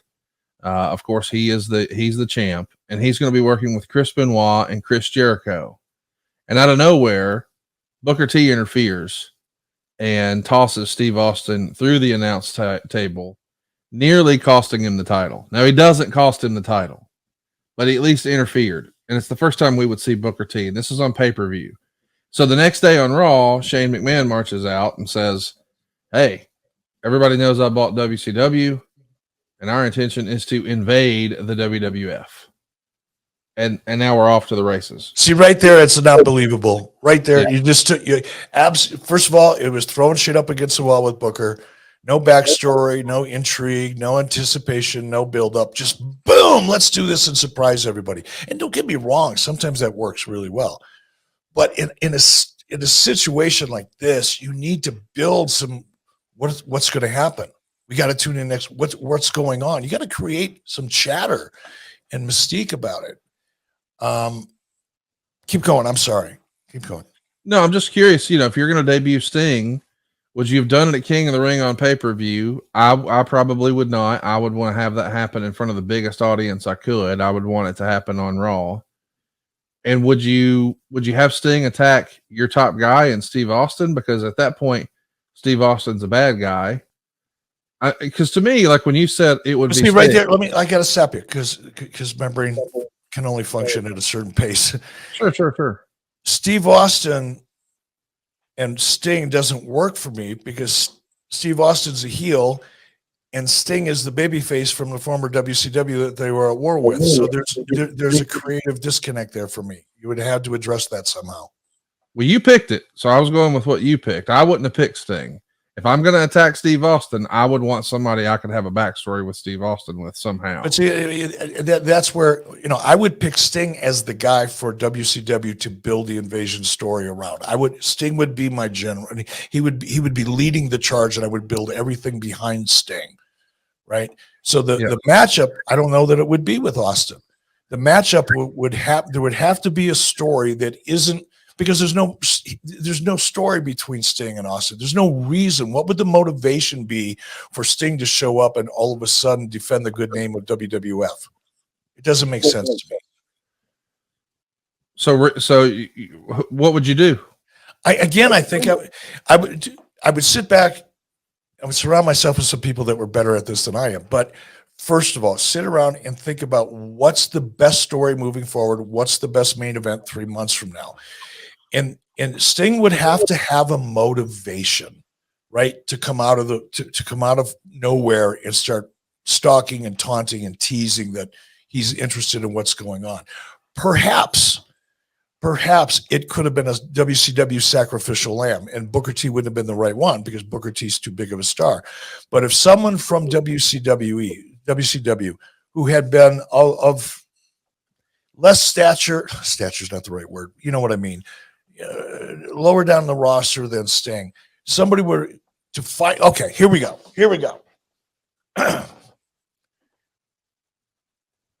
Go silent. No discussion of WCW. Eventually start talking about, we've acquired WCW and we finally got, the WCW roster going. No, that wouldn't work because it's an invasion angle. Never mind. No talk about WCW. All of a sudden we see somebody come in, not Booker T, try to get involved in a WWE match. A babyface, not a heel, right? A babyface. Come in from WCW, finally getting an opportunity in WWF and gets, not as a WCW representative, a former WCW star, quote unquote, somebody that everybody would recognize, finally gets an opportunity, the first one. And JR, whoever was doing color and play-by-play at the time, could have said, oh, yeah, you remember a couple of months ago, we acquired WCW, former WCW star, blah, blah, blah, blah, enters the ring and just gets trashed, gets hammered, double team, triple team, gets beat to a pulp, almost like a gang initiation. If you can survive this, then you're on the team kind of thing. Same thing happens a week later or 2 weeks later. And all of a sudden, it's obvious to the audience that indeed WWF, the heels, are absolutely destroying some of this young talent that's just trying to get a gig in WWF. Now there's a reason for Sting to go, well, this is fucked up. I'm not going to let this happen. And now you've got Sting showing up, and then bring in Shane McMahon and say, I agree with Sting. This is not the right way to do this, or whatever the verbiage would be. But there would have, whatever the motivation is, there would have to be motivation for Sting to show up and right a wrong in typical babyface fashion, even though he's a spooky crow character. Somehow or another, he would have to be there to right a wrong. That would be an interesting way, or a version of that, because we're just riffing here. That would be an interesting way, I think, to bring not just Sting in the crow character gimmick, But to take the Sting Crow character that worked so well because of a similar situation that we just described that was happening in WCW back in 96 or 97, now that same character with the same motivation and the same righteous perspective of life, and he's here to fix the thing that's wrong, that would have been consistent with Sting's character. So you not only had the look of the Crow character, now you've got the consistency of what the audience believed in with Steve Borden. I would have launched it. I mean, that's a bad idea, but it's off the top of my head. Not a bad idea, but it's a loose idea at best. But something like that. There would have to be a motivation other than just, boom, here I am. It's interesting to think, this is the most celebrated opportunity and perhaps bungled opportunity in WWE history. But our old pal Jeff Jarrett on Tuesdays always reminds us, creative is subjective. And I think this is an excellent way to sort of explore that. Creative is subjective all the way up until the point you put it on television. Then you find out whether it's subjective or not. Well, I mean, even then, I think there's some stuff that I would like and you wouldn't like, and vice versa. That's fair. Some will like it, some won't. So what is I think the attitude, and I get that they're trying to do stuff, but this does feel like the biggest, perhaps, what if.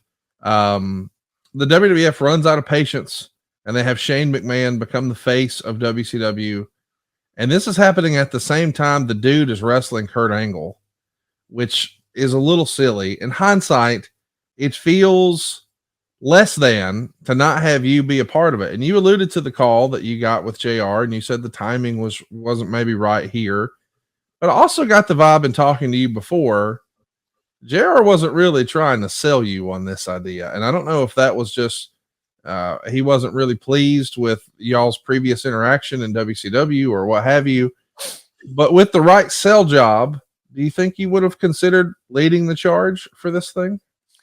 Absolutely would have, had I been given a little bit more notice, because I wasn't TV ready. I had to let myself go a lot.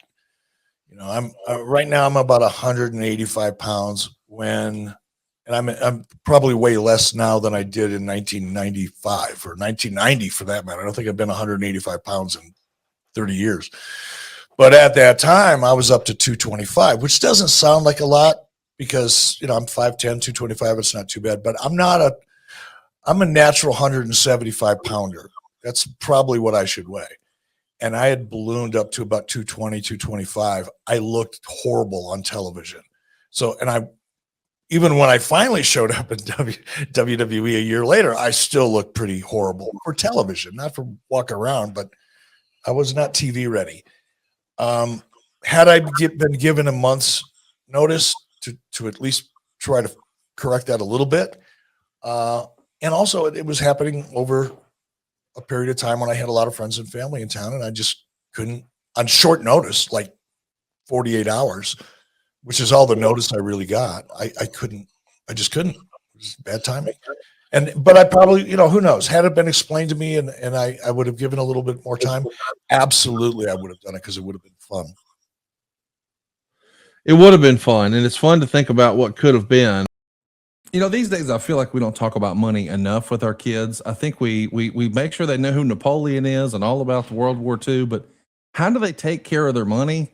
I think we just leave them to sort of figure it out as adults. What I wish I had known about way back when is Cash App. And for all you parents of teenagers out there, I want you to know I feel your pain. I know how busy it is and how difficult it is to keep up with a million different things under your control.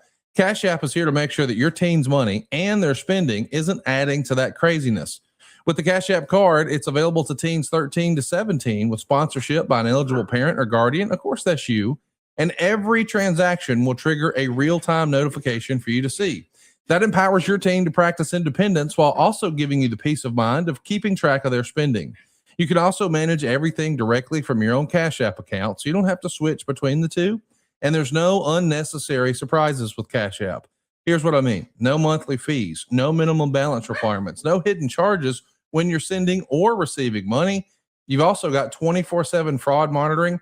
And if the card ever gets lost, you have the ability to lock the card right from your phone in just one tap. It's a really cool way to let your teen start to learn some financial responsibility and some independence with supervision. Cash App is perfect for these kids that are 13 to 17, and it's never too early to get your kids to start saving. You want those small steps today to help build really strong habits tomorrow. Cash App now even offers teens interest on their savings so they can grow their money faster, all with your guidance. Sponsor your teen today on Cash App and get them set up. No hidden fees, no monthly fees, no minimum account balances. I can't believe this is real, but teens can start with as little as $1 and grow from there without ever paying anything extra. New Cash App customers can earn $10 if they use the code FAMILY10 in their profile at sign up and send $5 to a friend within 14 days. Terms apply. Cash App is a financial services platform, not a bank. Banking services provided by Cash App's bank partners. Prepaid debit card issued by Sutton Bank, member FDIC. Cash App Visa Debit Flex cards issued by Sutton Bank, member FDIC. And Bank Corp NA, pursuant to license from Visa USA Inc. See terms and conditions for the Sutton prepaid card, Sutton Debit Flex card, and Bank Corp Debit Flex card. Savings provided by Cash App, a Block Inc. brand. Visit cash.app/legal/podcast for full disclosures. You know, I know that it would have made sense to even bring you back in 02 when they did the whole NWO thing. I guess it would have made more sense, right? If you would have started this thing early with Sting and Sting's leading it and build a story out, add a couple more former WCW talents to Sting's brigade, and they're not gaining any ground, but they're putting up a hell of a good fight.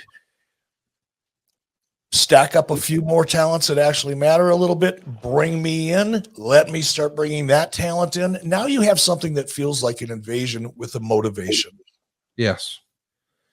And just to add that context, we're saying we're not going to do this deal with Kevin Nash and Scott Hall and Hulk Hogan. They want too much money and it'll upset, our current pay structure. That's the talk in March of 2001. We do the actual invasion in July of 2001. We sunset it in November of 2001. And then in February of 2002, here comes Scott Hall, Kevin Nash, and Hulk Hogan. Like, what? Like, in the scheme of things, it's 3 months after it's dead. What's the difference, right? And again, because we have the luxury of 2020 hindsight and being fucking creative geniuses after the fact. But if you think about that from a what if, point of view, I love Shane McMahon. We're good friends, and he's an amazing talent. I have nothing but respect for Shane, and I can't wait to see him again down the road. But that was a bad fit. It was not believable. It was just, okay, I get it. He's playing a role and he's doing what we're supposed to do here to tell a wrestling story, but it didn't work. Had I been able to take that role, had we been able to build up an invasion story that seemed to have motivation, it wasn't just thrown out there like an afterthought and see if it sticks or not, but have a story similar to the one that we just laid out briefly. Let Sting and his team get so close to achieving whatever the stakes were. We'd have to create those stakes, but have them get so close to getting that brass ring, whatever it would have been, only to somehow not get it. Now, with me in that position, what would I do if Scott Hall and Kevin Nash and Hulk Hogan all of a sudden are available a year later? Again, that would have felt so believable. It would have gotten a completely different reaction, and there would have been continuity to the story. It wouldn't have just started, stop, start again. The other thing I think that is a glaring hole in this whole invasion piece of business is we have our first WCW match, Booker T and Buff Bagwell, in Tacoma. Now, on the one hand, it's like, yeah, well, what's the big deal? Well, I don't know. The next freaking week, they're at the Georgia Dome in Atlanta. Like, to me, if you're going to start this invasion angle, and I get that we're all, as you said, creative geniuses with the benefit of hindsight. Like, you start this thing at the Georgia Dome in Atlanta. That's where it kicks off, right? That would have made sense. But again, there's no why. It was just, it's Marcus Bagwell and Booker T. They're WCW guys. We're in Tacoma. Let's just throw it up against the wall. Or even we're in Georgia, which would have made a lot more sense. Yeah. But it wouldn't have made as much sense as it would have in Georgia or anywhere else, particularly in Atlanta, if there would have been an explanation and a story. Otherwise, it's just, yep, there's Marcus Bagwell. He's from WCW, Booker T, WCW, and you're selling it in your commentary, but it still just pops up out of the ground without any backstory, without any reason, without any stakes, without any motivation. It's just two guys wrestling. What if, and I know that this is silly, right? Everything in wrestling is a little silly. We got to suspend our disbelief. But if they're in the Georgia Dome and Stone Cold Steve Austin is out there and he just starts cutting promos about how, he's got no competition. He's dominated everybody in WWE. He's beat The Rock. He's beat so-and-so. He's beat so-and-so. By the way, there was this little pissant company here in Atlanta, Georgia. They said, I wasn't worth nothing, blah, blah, blah. Typical Steve Austin speech. Boo, yeah. He could start trashing on the lead up to that show and then actually in the ring during that show. And what if we did the whole, here's the NWO, and maybe he's, of course, he's aligned himself, he being Steve Austin, with Vince McMahon. You bought WCW, but you didn't buy the NWO sort of thing. Ooh. That could have been a thing. And all of a sudden, if now Steve Austin and Vince McMahon are standing in the ring, and here's Hulk Hogan and Scott Hall and Kevin Nash and Eric Bischoff, yeah, you bought WCW, but you didn't buy the NWO. Man, that would have got the idea that you and Vince come face to face in the Georgia Dome in Atlanta. He's got his band of merry misfits, including Stone Cold standing behind him, and you've got the NWO behind you. That could have been something too. Like, it just feels like there's a lot of opportunity here with the benefit of hindsight. And I know at the time we're saying, oh, we can't afford it. But then magically they just shit the cash a handful of months later. It was right there and we just didn't do it. I mean, it's what you just laid out with the NWO and Austin and McMahon in the ring and the NWO on the other side of the ring. Oh my God. That would have been so badass. That would have been so badass. And could you imagine the match you could have had with Steve Austin and Scott Hall? That would have been freaking awesome. Especially with that setup. That would have been phenomenal, and it would have made a lot of money. And it was right there. I mean, they're doing it in the Georgia Dome, and I mean, it would have even been cool if we're mixing it up. And Goldberg, to me, when I think of the Georgia Dome, I think of Goldberg. Do you not? Like, he's the guy I think is most synonymous with that building and wrestling to me. And honestly, now with the NWO, that would have eclipsed Goldberg's impact. I mean, the NWO was bigger than Bill. The NWO was so big that it would have been bigger than Goldberg by himself in Atlanta. But if you didn't have the NWO and you needed that other person, yeah, Goldberg would be your guy. Goldberg walks on water in Georgia, and he did at that time, probably still does. He was on the Atlanta Falcons football team, and everybody gave him a lot of props for that. But he was most known for his college career in Georgia. So yeah, that would have been awesome. I mean, I think it could have been interesting to just see Goldberg. Again, I know that we're saying at the time Austin's a heel. Well, technically the NWO would be heels, but if they're all going to kind of come face to face, maybe if the NWO was trying to take over and they're giving a beat down, if Goldberg makes the save in the Georgia Dome and he finds himself shoulder to shoulder with Austin, and of course we know that's not going to last. Eventually that one's going to turn on the other. Somebody's getting a stunner. We could build on that story, but it just feels like, man, the Georgia Dome, it's the perfect opportunity to do this sort of thing. You know what, though? Here's probably why that didn't happen. Maybe the risk in that story would be NWO would have gotten over. Oh yeah, for sure. I mean, they would have gotten. Wouldn't that be terrible if people liked it and tuned in? But that's now you're running against a cultural grain, right? So dumb. Now you've got an emotional problem within the hierarchy of WWE, and that's likely why that didn't happen. Don't you think that's a little silly?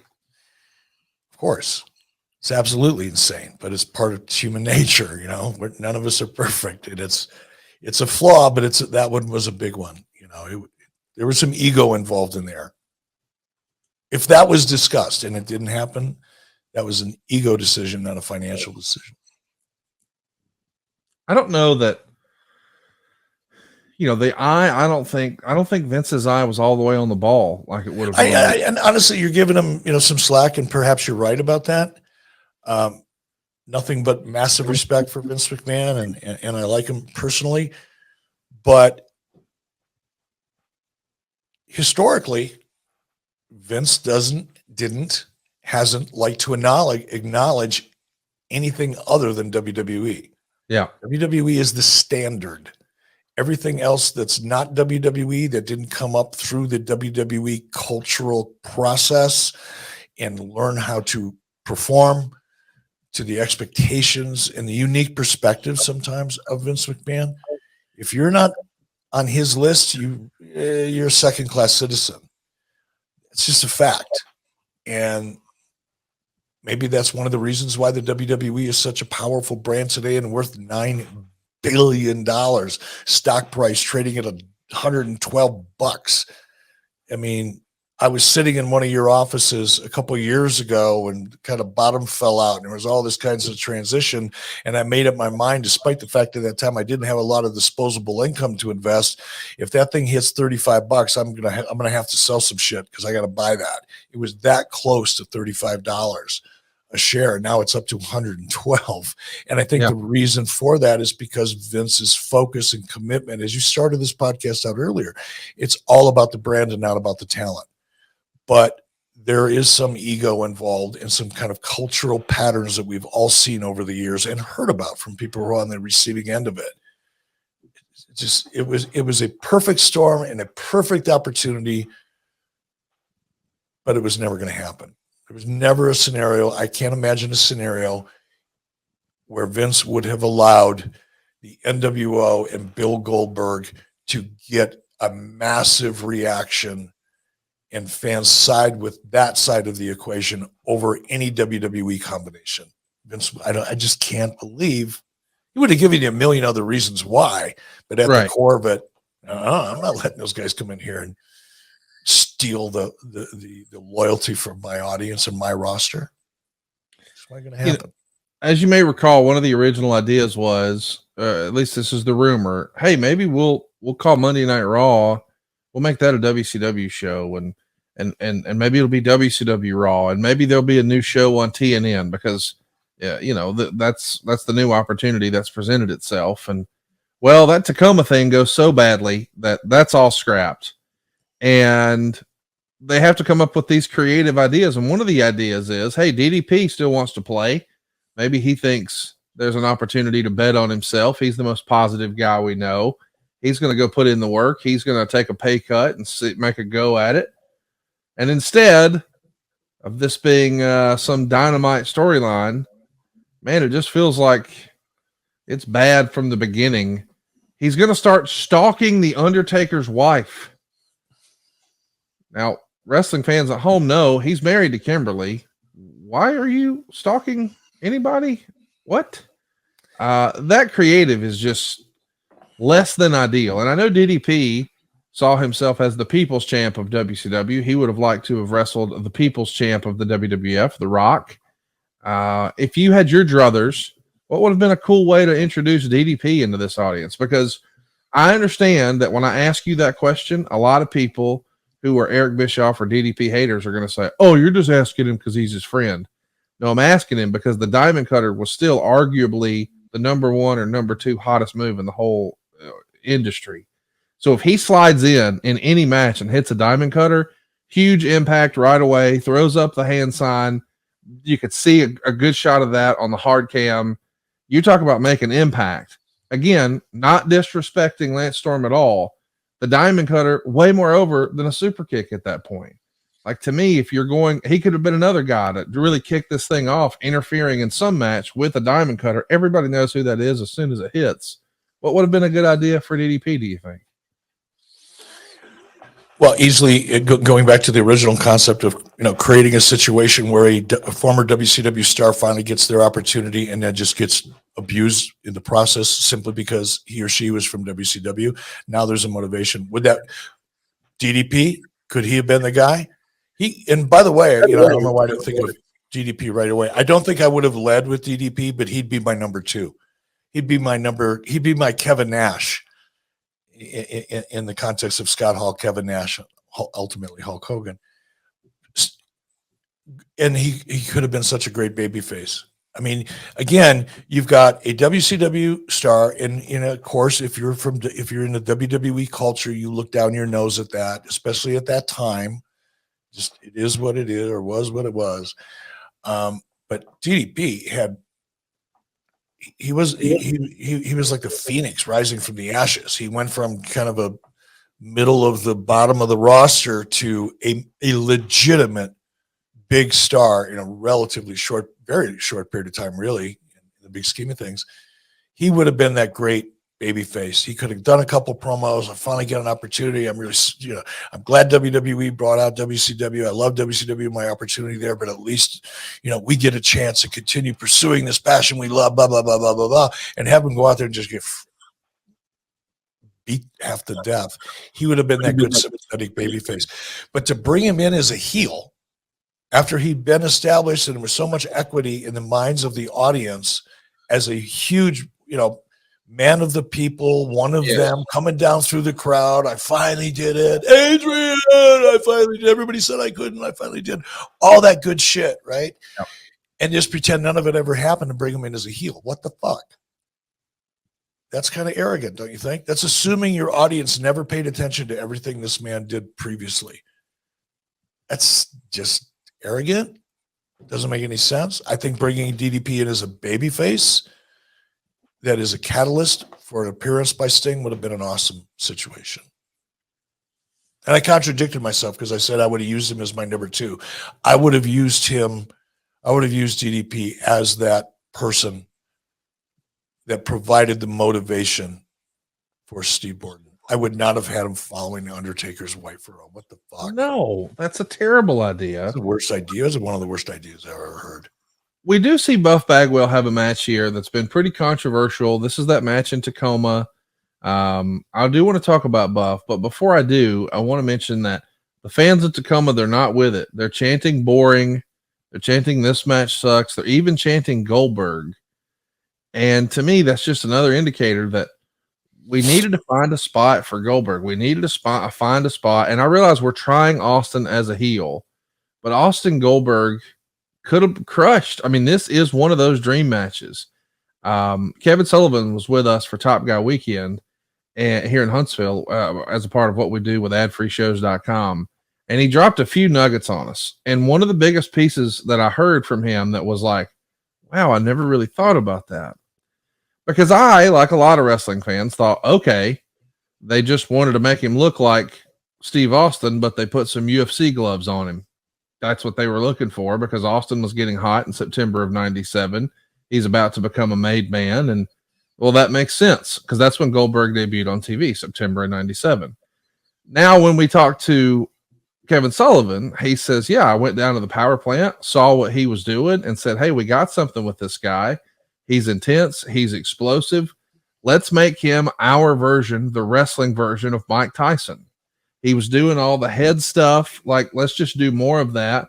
Let's put some gloves on him, but he's got to be able to hold the guy. So we'll cut the fingertips off, but let's put him in black trunks and little short black boots and do like an entrance from the back, like Tyson used to do once he gets over. We'll just make him like the wrestling version of Mike Tyson. And at the time in 1997, Tyson's the biggest box office star, not Steve Austin. Tyson is the pay-per-view superstar. And why would the number one company take a look at the number two company and say, hey, let's copy that? That doesn't make any sense. It makes a lot of sense to make him the wrestling version of Mike Tyson. And I don't know until Kevin Sullivan laid that out at Top Guy Weekend that I've ever put that together. What do you think of that? I think that makes a tremendous amount of sense. Yeah. And Kevin was right there in the middle of it probably long before I was. It would have been Kevin that brought my attention to this amazing potential we had in the power plant. I didn't spend a lot of time evaluating talent. That wasn't my strength. That wasn't, I didn't have any confidence in my ability to look at talent and go, oh, I see something in that person. Afterwards, and I see him perform, and I get a sense of what they're like on a mic and things like that. I paid a lot of attention to that, but I didn't pay a lot of attention to the talent of the power plant, where Kevin Sullivan did. Kevin Sullivan saw something initially that clearly, I didn't see. He saw it way before me. Makes sense.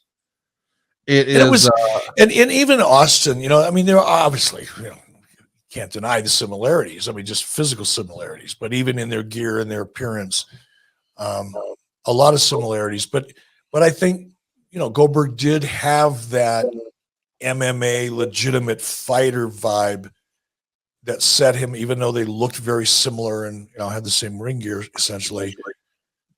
Goldberg had a different vibe to him than Austin did. Oh, no doubt.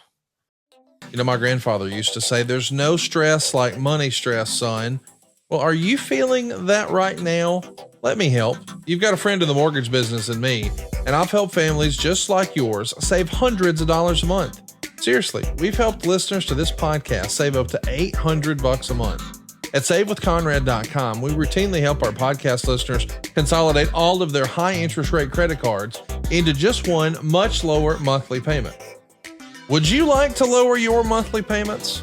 Wouldn't it be nice to skip your next 2 house payments? Are you finally ready for some breathing room and peace of mind? Start saving money today with your friend in the mortgage business, me, at savewithconrad.com. You don't need perfect credit. You don't need money out of your pocket. And if we can't help you save some cash, we won't waste your time. You see, at savewithconrad.com, we don't say no. We say not yet, but here's how. We want to be your mortgage advisor for life. So find out how easy it is to finally get rid of your credit card debt once and for all, get a much lower monthly payment, and even skip your next 2 house payments. Let's find out how much money you can save for free at savewithconrad.com. NMLS number 1281698 and 203902. Equal housing lender. Savewithconrad.com. What's better than a WWF versus WCW angle? What if we made it a 3-way dance, as they used to call it in ECW? Paul Heyman is going to become a part of the alliance, but of course we have to have a McMahon all over this thing. So Stephanie McMahon has now bought ECW. So Shane McMahon has WCW, Vince McMahon has the WWF, and now Stephanie has ECW. To me, this is when the whole thing sort of jumps the shark. No disrespect to Stephanie. I think she was one of the best television characters of the era. We're seeing her very early, but man, she became a mega heel like 10 years ago when she was a part of the Authority and she's slapping folks. Now I understand you needed to pay that off of the match at some point, but as far as a television performer, I thought she was fantastic. However, when I think of ECW, the last person I associated with it is Stephanie. And as an ECW fan, a diehard, I found myself going, oh man, what'd you think? Is this when it jumped the shark for you? Like a trained one at SeaWorld. Yeah. Ugh. And I agree with you. Stephanie was a great performer. I loved working with Stephanie because she was so believable. She got into her character. She wasn't just saying the words and memorizing a script. Her body language, her eyes, her facial expressions. She was such a great performer. And again, she has so much credibility. But to miscast her, if you had a contest to see who could cast something the worst, that would have probably won some kind of award. That was horrible. To me, the way to do this, and again, what do I know? But the way to do this is, and you guys tried it in 05. We had all 3 of you in the ring. Vince owns the WWF. You, quote unquote, run WCW. And Paul Heyman, quote unquote, runs ECW. And just leave the McMahon kids completely out of it. Let them do whatever. Why would they? I understand from a storyline perspective, and you and I have gone on and on about how much we loved Succession, and I think they just got 27 Emmy nominations. it was all about the family and their dysfunction and who's taking over. That is a story that has interest, but I don't think we need to complicate the invasion storyline for that. Like these dream matches that we used to see on these aftermags on the cover, there was never any, what if Stephanie tried to supplant her dad? That's not a thing. Like, we don't care.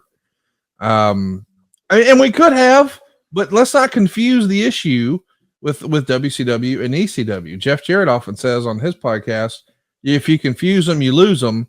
This is getting a little convoluted for me now, right?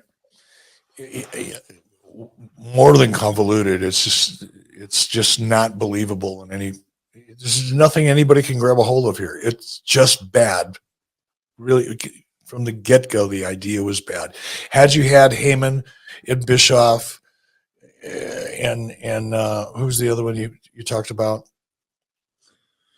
You and Paul Heyman and Vince McMahon. Like, those are the three heads, right? So, like, leave it at that. Leave it at that. And you could have put Stephanie in there instead of Vince. Vince may not have wanted to put himself in that position because that requires, week in, week out. And sometimes you have the time to do it. Sometimes you don't. But even if Vince wasn't willing to kind of take that third position or first position, and Heyman and I would have shared second and third, put Stephanie in that. That would have been believable. Having Stephanie or even Shane, Stephanie would have made a little bit more sense, I think, because you couldn't touch her, right? She had an advantage in that respect. That would have worked, could have worked, but yeah, this. And here's the thing: wrestling fans, as crappy as it was, they're so in love with this concept that the pay-per-view, the first one, Invasion, man, it crushes. It's the highest grossing, most purchased WWF pay-per-view in history outside of a WrestleMania. So besides a WrestleMania, this is the high watermark. And if you're watching on YouTube, you see the poster, and I know what you're thinking, man, the Invasion. So you probably got all the WCW guys on one side and all the WWF guys on the other side, and probably the ECW guys across the bottom. Nope. We got half Shane's face, half Vince's face, and at the very bottom, the three logos. And they went with the most recent terrible WCW logo. I would have used the OG logos for both ECW and the WWE and ECW. Just use the old school logos. But that poster, man, it doesn't show the talent. It doesn't tell the story, but the card itself does tell the story of the Invasion.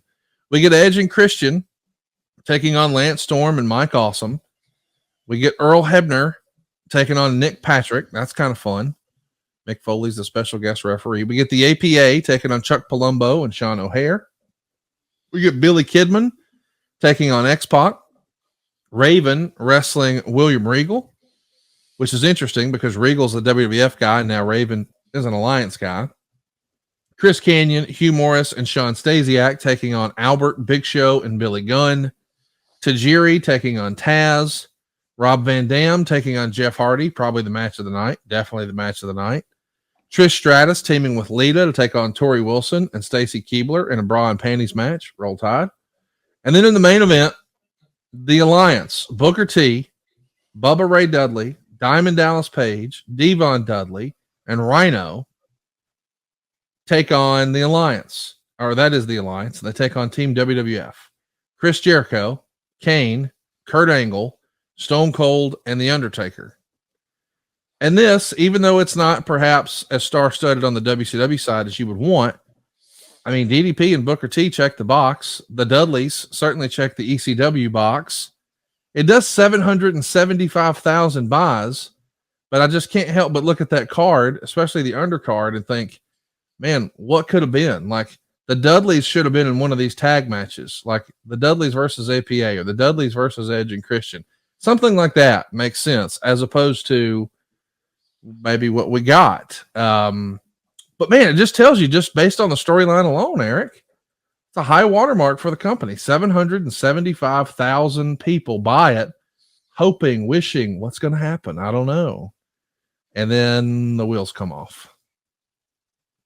Yeah, that's one of the disadvantages sometimes when you build something up and you create a perception and you have all this expectation, especially when you've had a history of surprising people, and you've conditioned your audience over years to expect the unexpected. This had so much potential.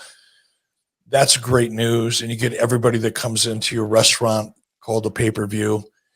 And how many people bought this pay-per-view? 775,000. Wow, that's kind of massive. So you get 775,000 people that show up to your restaurant, and they all leave disappointed.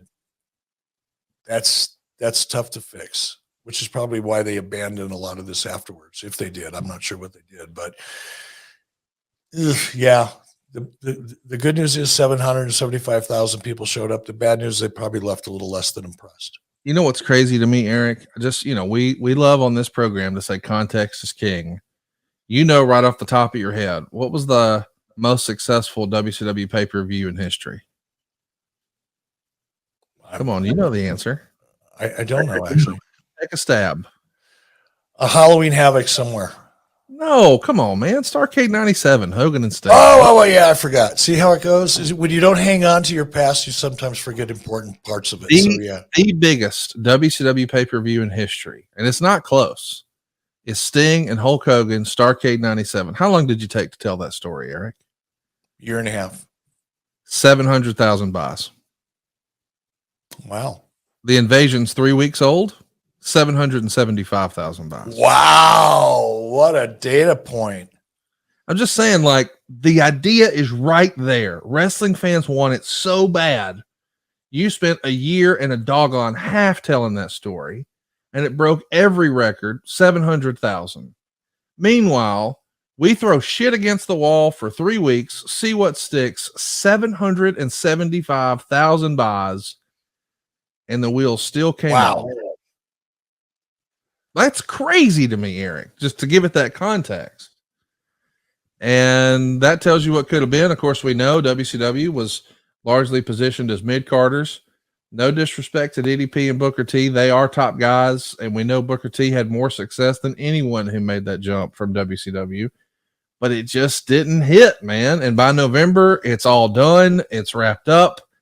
And just to put it in perspective, because we did talk a lot about the NWO and what could have been and how they're going to be in February. Let's not forget that later that same year, at the end of 2001, here comes Ric Flair. They do wind up bringing Ric Flair in. Ric Flair, even if he wasn't going to wrestle, could have been an incredible mouthpiece for WCW. And I would argue a much better mouthpiece and bigger piece of the show than Shane McMahon. Let Shane do his thing.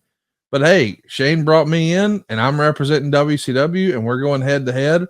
Man, as a promo, that could have been fantastic. I would have preferred you in that spot, but I'd gladly take Rick as a second spot. And of course, I think Rick would have been better than me, except for the NWO part.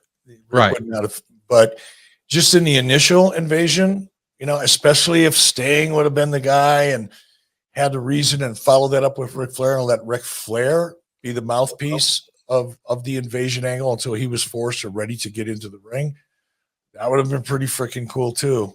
Rick wouldn't have, like I said, lent himself to the NWO chapter of that invasion story. Right. But the initial part of it, he would have, and more so than me, because Rick represented WCW far more than I did. I mean, for that matter, if you really want to do this invasion thing, to your point, you could have the Goldbergs and the DDPs and the Stings represent the WCW side of thing with Ric Flair. You could represent the NWO side of things with Hall and Nash and Hogan and whoever else you want. And then, of course, on the ECW side, you just have Paul Heyman. And think about the promos from that group. If the mouthpieces are Vince McMahon, Ric Flair, Eric Bischoff, Paul Heyman, this thing could have been booked a million different ways. It might still be going on. Yeah. We say we don't have the budget for it. So as soon as we kill it, it finishes November at Survivor Series. The very next night, that's when we bring in Ric Flair. 3 months later, that's when we bring in Hogan, Hall, and Nash. A year later, that's when we bring in Goldberg. It was right there. We needed to bet on ourselves. And instead of flushing all, and here's the thing, I just want to add proper context for this, because people always say, well, we didn't have it in the budget, but we had plenty of budget for that piece of shit XFL. Like the XFL, think about the massive losses the XFL took. And for a fraction of that, you could have got all the stars that you wanted here that you said you couldn't afford. And then, I don't know, maybe you would have made money because you beat WCW's highest grossing pay-per-view that they spent 18 months building in 3 freaking weeks with, candidly, less than stars. Like, you didn't use the top tier and it still got there. What could SummerSlam have looked like? What could Survivor Series have actually looked like had we just made that investment here and not in less than football? Want to grow your business with the power of podcast advertising? Reach loyal, engaged audiences through trusted host endorsements across the Podcast Heat Network. To learn more about advertising opportunities, email dave@podcastheat.com or visit our website at podcastheat.com. All right, Eric, let's do a couple quick questions, then we'll get out of here. This is a fantastic question from Zoel Lopez. Ask Eric, if you could pick your 5-on-5, who would be your WCW selections and your WWF selections, all of them in their prime? So let's just, rather than say in your prime, we'll call it 2001. We're going to rebook the ending here. Maybe not the ending. We're going to rebook the Survivor Series because, as you and I joked, this thing could still be going on now. But what would that look like? You're going to get 5 representatives from WCW and 5 representatives from the WWF. So there is no ECW in this. 2001. Who would you pick? Sting, Goldberg, DDP. Where was Eddie Guerrero in 2001? He was in the WWF. He was already there. So on the WCW side, I'd have had Eddie defect.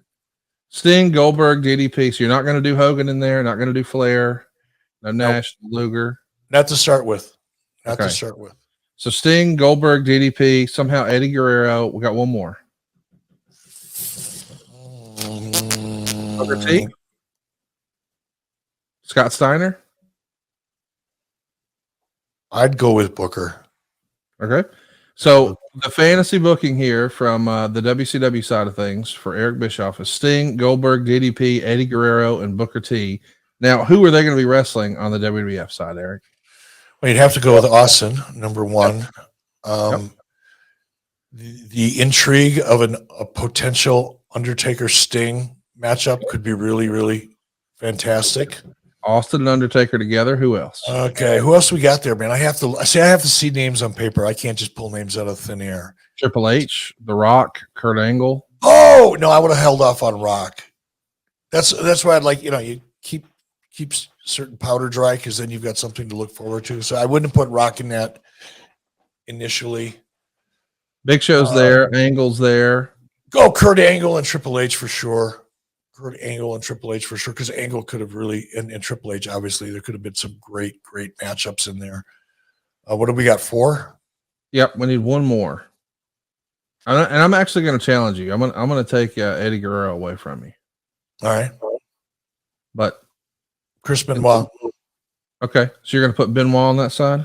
Yep. All right, so we got Benoit, Triple H, and Kurt Angle. And who do you want to slide in that Eddie Guerrero spot? From the WCW side of things, somebody who was still active in 2001. Yeah, let me pull up that roster and let you know who all's over there in 2001. I don't know that this one would have made sense, but Bam Bam Bigelow, Chris Kanyon, Buff Bagwell. We already got Goldberg on the list. Conan, Kevin Scott Steiner. Here we go. And I guess maybe if he didn't snap his leg off, Sid could have been cool. Or maybe Luger. But that's what we got. So we got Sting, Goldberg, DDP, Booker T, and Scott Steiner. Man, that's a fucking hell of a team there. And you still, to your point, you still have Hall and Nash and Ric Flair and Hulk Hogan in the weights. And then you've got Austin, Undertaker, Benoit, Triple H, and Angle. I could argue that WCW could have won that, which I guess would be interesting. I know we know that Vince would have never allowed that to happen. But when I take a look at that, yeah, I would think WCW's got a real shot to win that. And every one of those talents makes sense from a backstory point of view. Adam Arpin says, in an invasion angle, you always have a traitor. In your scenario with Sting, who would you have defect from the WWF to join Sting? That's interesting. So is there somebody on the WCW side that would have, or the WWF side that would have come back over? Who would make sense? Would it be a Benoit, a Guerrero, a Big Show? Not Big Show. Not Big Show. Oh God, I don't know. It's just I have to think about that harder. I can't just pull names out of my hat like that. I have to think about that. Aaron wants to know, besides Sting and Undertaker, what other dream matches would you have booked? Is there, like, that's the one everybody always gravitates to? Not me. I always thought Austin Goldberg, like in 98, that's what I really wanted to see. I think fans have really fallen in love with the darker Crow version of Sting, and him versus the Undertaker really intrigues a lot of folks. Is there another quote unquote dream match you think could have been cool that we didn't get to see? Well, I'm with you. I think Austin Goldberg and Sting and Undertaker are really the only two that I throw into that dream match category. That's assuming they had a good, decent story behind them. But those are the only two that feel like real dream matches. Like, oh my gosh, if that would ever happen. Those are the only two. Mark Cyrus, shout out to Mark. Glad to see him back on some of our live recordings. Wants to know what would have been the proper length to tell a proper invasion angle story. We know that it really gets kicked off in June and then it comes to a close in November. I mean, we saw you stretch Sting and Hogan for 18 months. You got to think this one could have gone even longer, right? As we joke, this thing could still be going on. I mean, booked properly, there's just so much story there. Could have gone. I hate to be that guy because it feels like this is feeding into a narrative. I know Bruce would argue this, and I know from a business sense it doesn't make any sense, but you sort of alluded to it earlier. So Jim asks a fair question.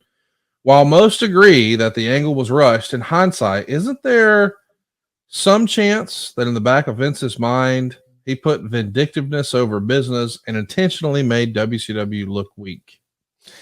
I don't think he intentionally made them look weak. I think the idea of always making certain that the WWE brand prevails and gets stronger every day by default kind of creatively craps on just about anything else. I don't think it's a personal vindictiveness. I think it's just Vince McMahon's view of how to build his brand. How can you argue with him? You can't, right? As fans and audience, would we have liked to have seen it differently, and would it maybe have entertained us more? Possibly. But on the other side of the equation, you can't argue the strength of the WWE brand and Vince McMahon's vision and execution in building it. One of the guys who did go back and forth that we haven't talked about on this show was Chris Jericho. With the benefit of hindsight, if we were booking this, fantasy booking, if you will, would you have liked to have seen him be a guy who would have defected, or would you have kept him on the WWF side of things? No, I saw that pop up on our chat feed here from our studio audience, and that would have made total sense. Especially if he had, but if you've seen, I'm sure you have, because it gets posted about once a year. Chris wrote a letter to me, handwritten, when it was time for him to leave, thanking me for the opportunity, and hopefully we'll get a chance to work down the road together someday. It was a very nice letter. It was very, very, it touched me. It was very classy of Chris, particularly under the circumstances. But to have Chris Jericho make that turn and pull that letter out. Remember when I wrote this letter to you a couple of years ago? And I said, hopefully we'll work together someday. Today's the day. I mean, that would have been just little shit like that. It's good television is nothing but a bunch of great little details strung together in a great way. That would have been a cool opportunity. And Chris could have pulled it off. He's the best. You got to see that match from last night. As we're recording on a Thursday morning. He wrestled Commander. I know you've probably not seen much Commander, but man, what a talented guy. We had him at Ric Flair's last match. I first saw him on GCW and was fortunate enough to see him in some AAA shows in Mexico. And my goodness, what a talent. And he had a hell of a match with Jericho last night. Still doing his thing, man, all these years later, Chris Jericho. One last suggestion that's sort of thrown up in the chat here. We haven't talked about it at all, but what a cool opportunity it would have been to introduce Rey Mysterio in the middle of all this. I mean, a guy who just set WCW on fire a few years prior, the idea that he could have been a surprise in some of this, man, that leaves you a lot of opportunity. What couldn't that guy do, right? God, see, that's what I mean. I have to look at names on paper, but how could I not have included Rey Mysterio? And as you were giving me, ideas to choose from, I was thinking in my head, I need an underdog. I need an underdog because they're easy to get sympathy on and get people on your side with. Give me an underdog. Give me an underdog. And then we got onto another name, but perfect. Absolutely perfect. I'd have to go back and rebook my team.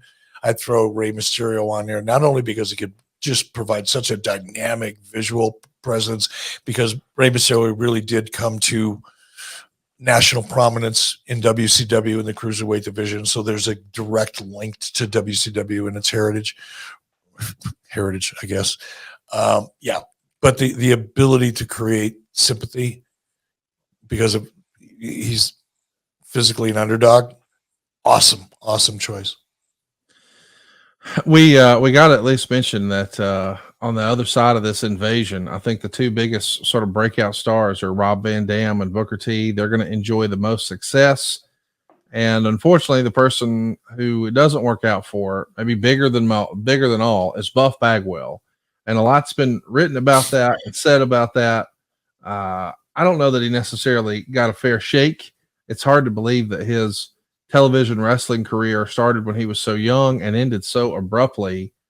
Do you think there's a scenario where Buff Bagwell, as a part of an invasion angle, could have worked out? I mean, I know you weren't there. I know we don't know exactly what happened, but it just seems like, man, that was a guy who was on TV for a long, long time, and then it's over. Certainly could have. I wouldn't have led with Buff Bagwell by any stretch of the imagination. No disrespect to Mark. But he certainly could have been on any of those rosters. We didn't, I didn't name him, in my top 5 or anything like that, because I was really looking for story potential more than anything else. But certainly Buff Bagwell could have been in any one of those positions as a performer. It's unfortunate what happened with Mark. I think a lot of it was timing and culture. We talk occasionally, I don't know if Bruce does or not, but there's a culture in WWE, and it's different than the culture was in WCW.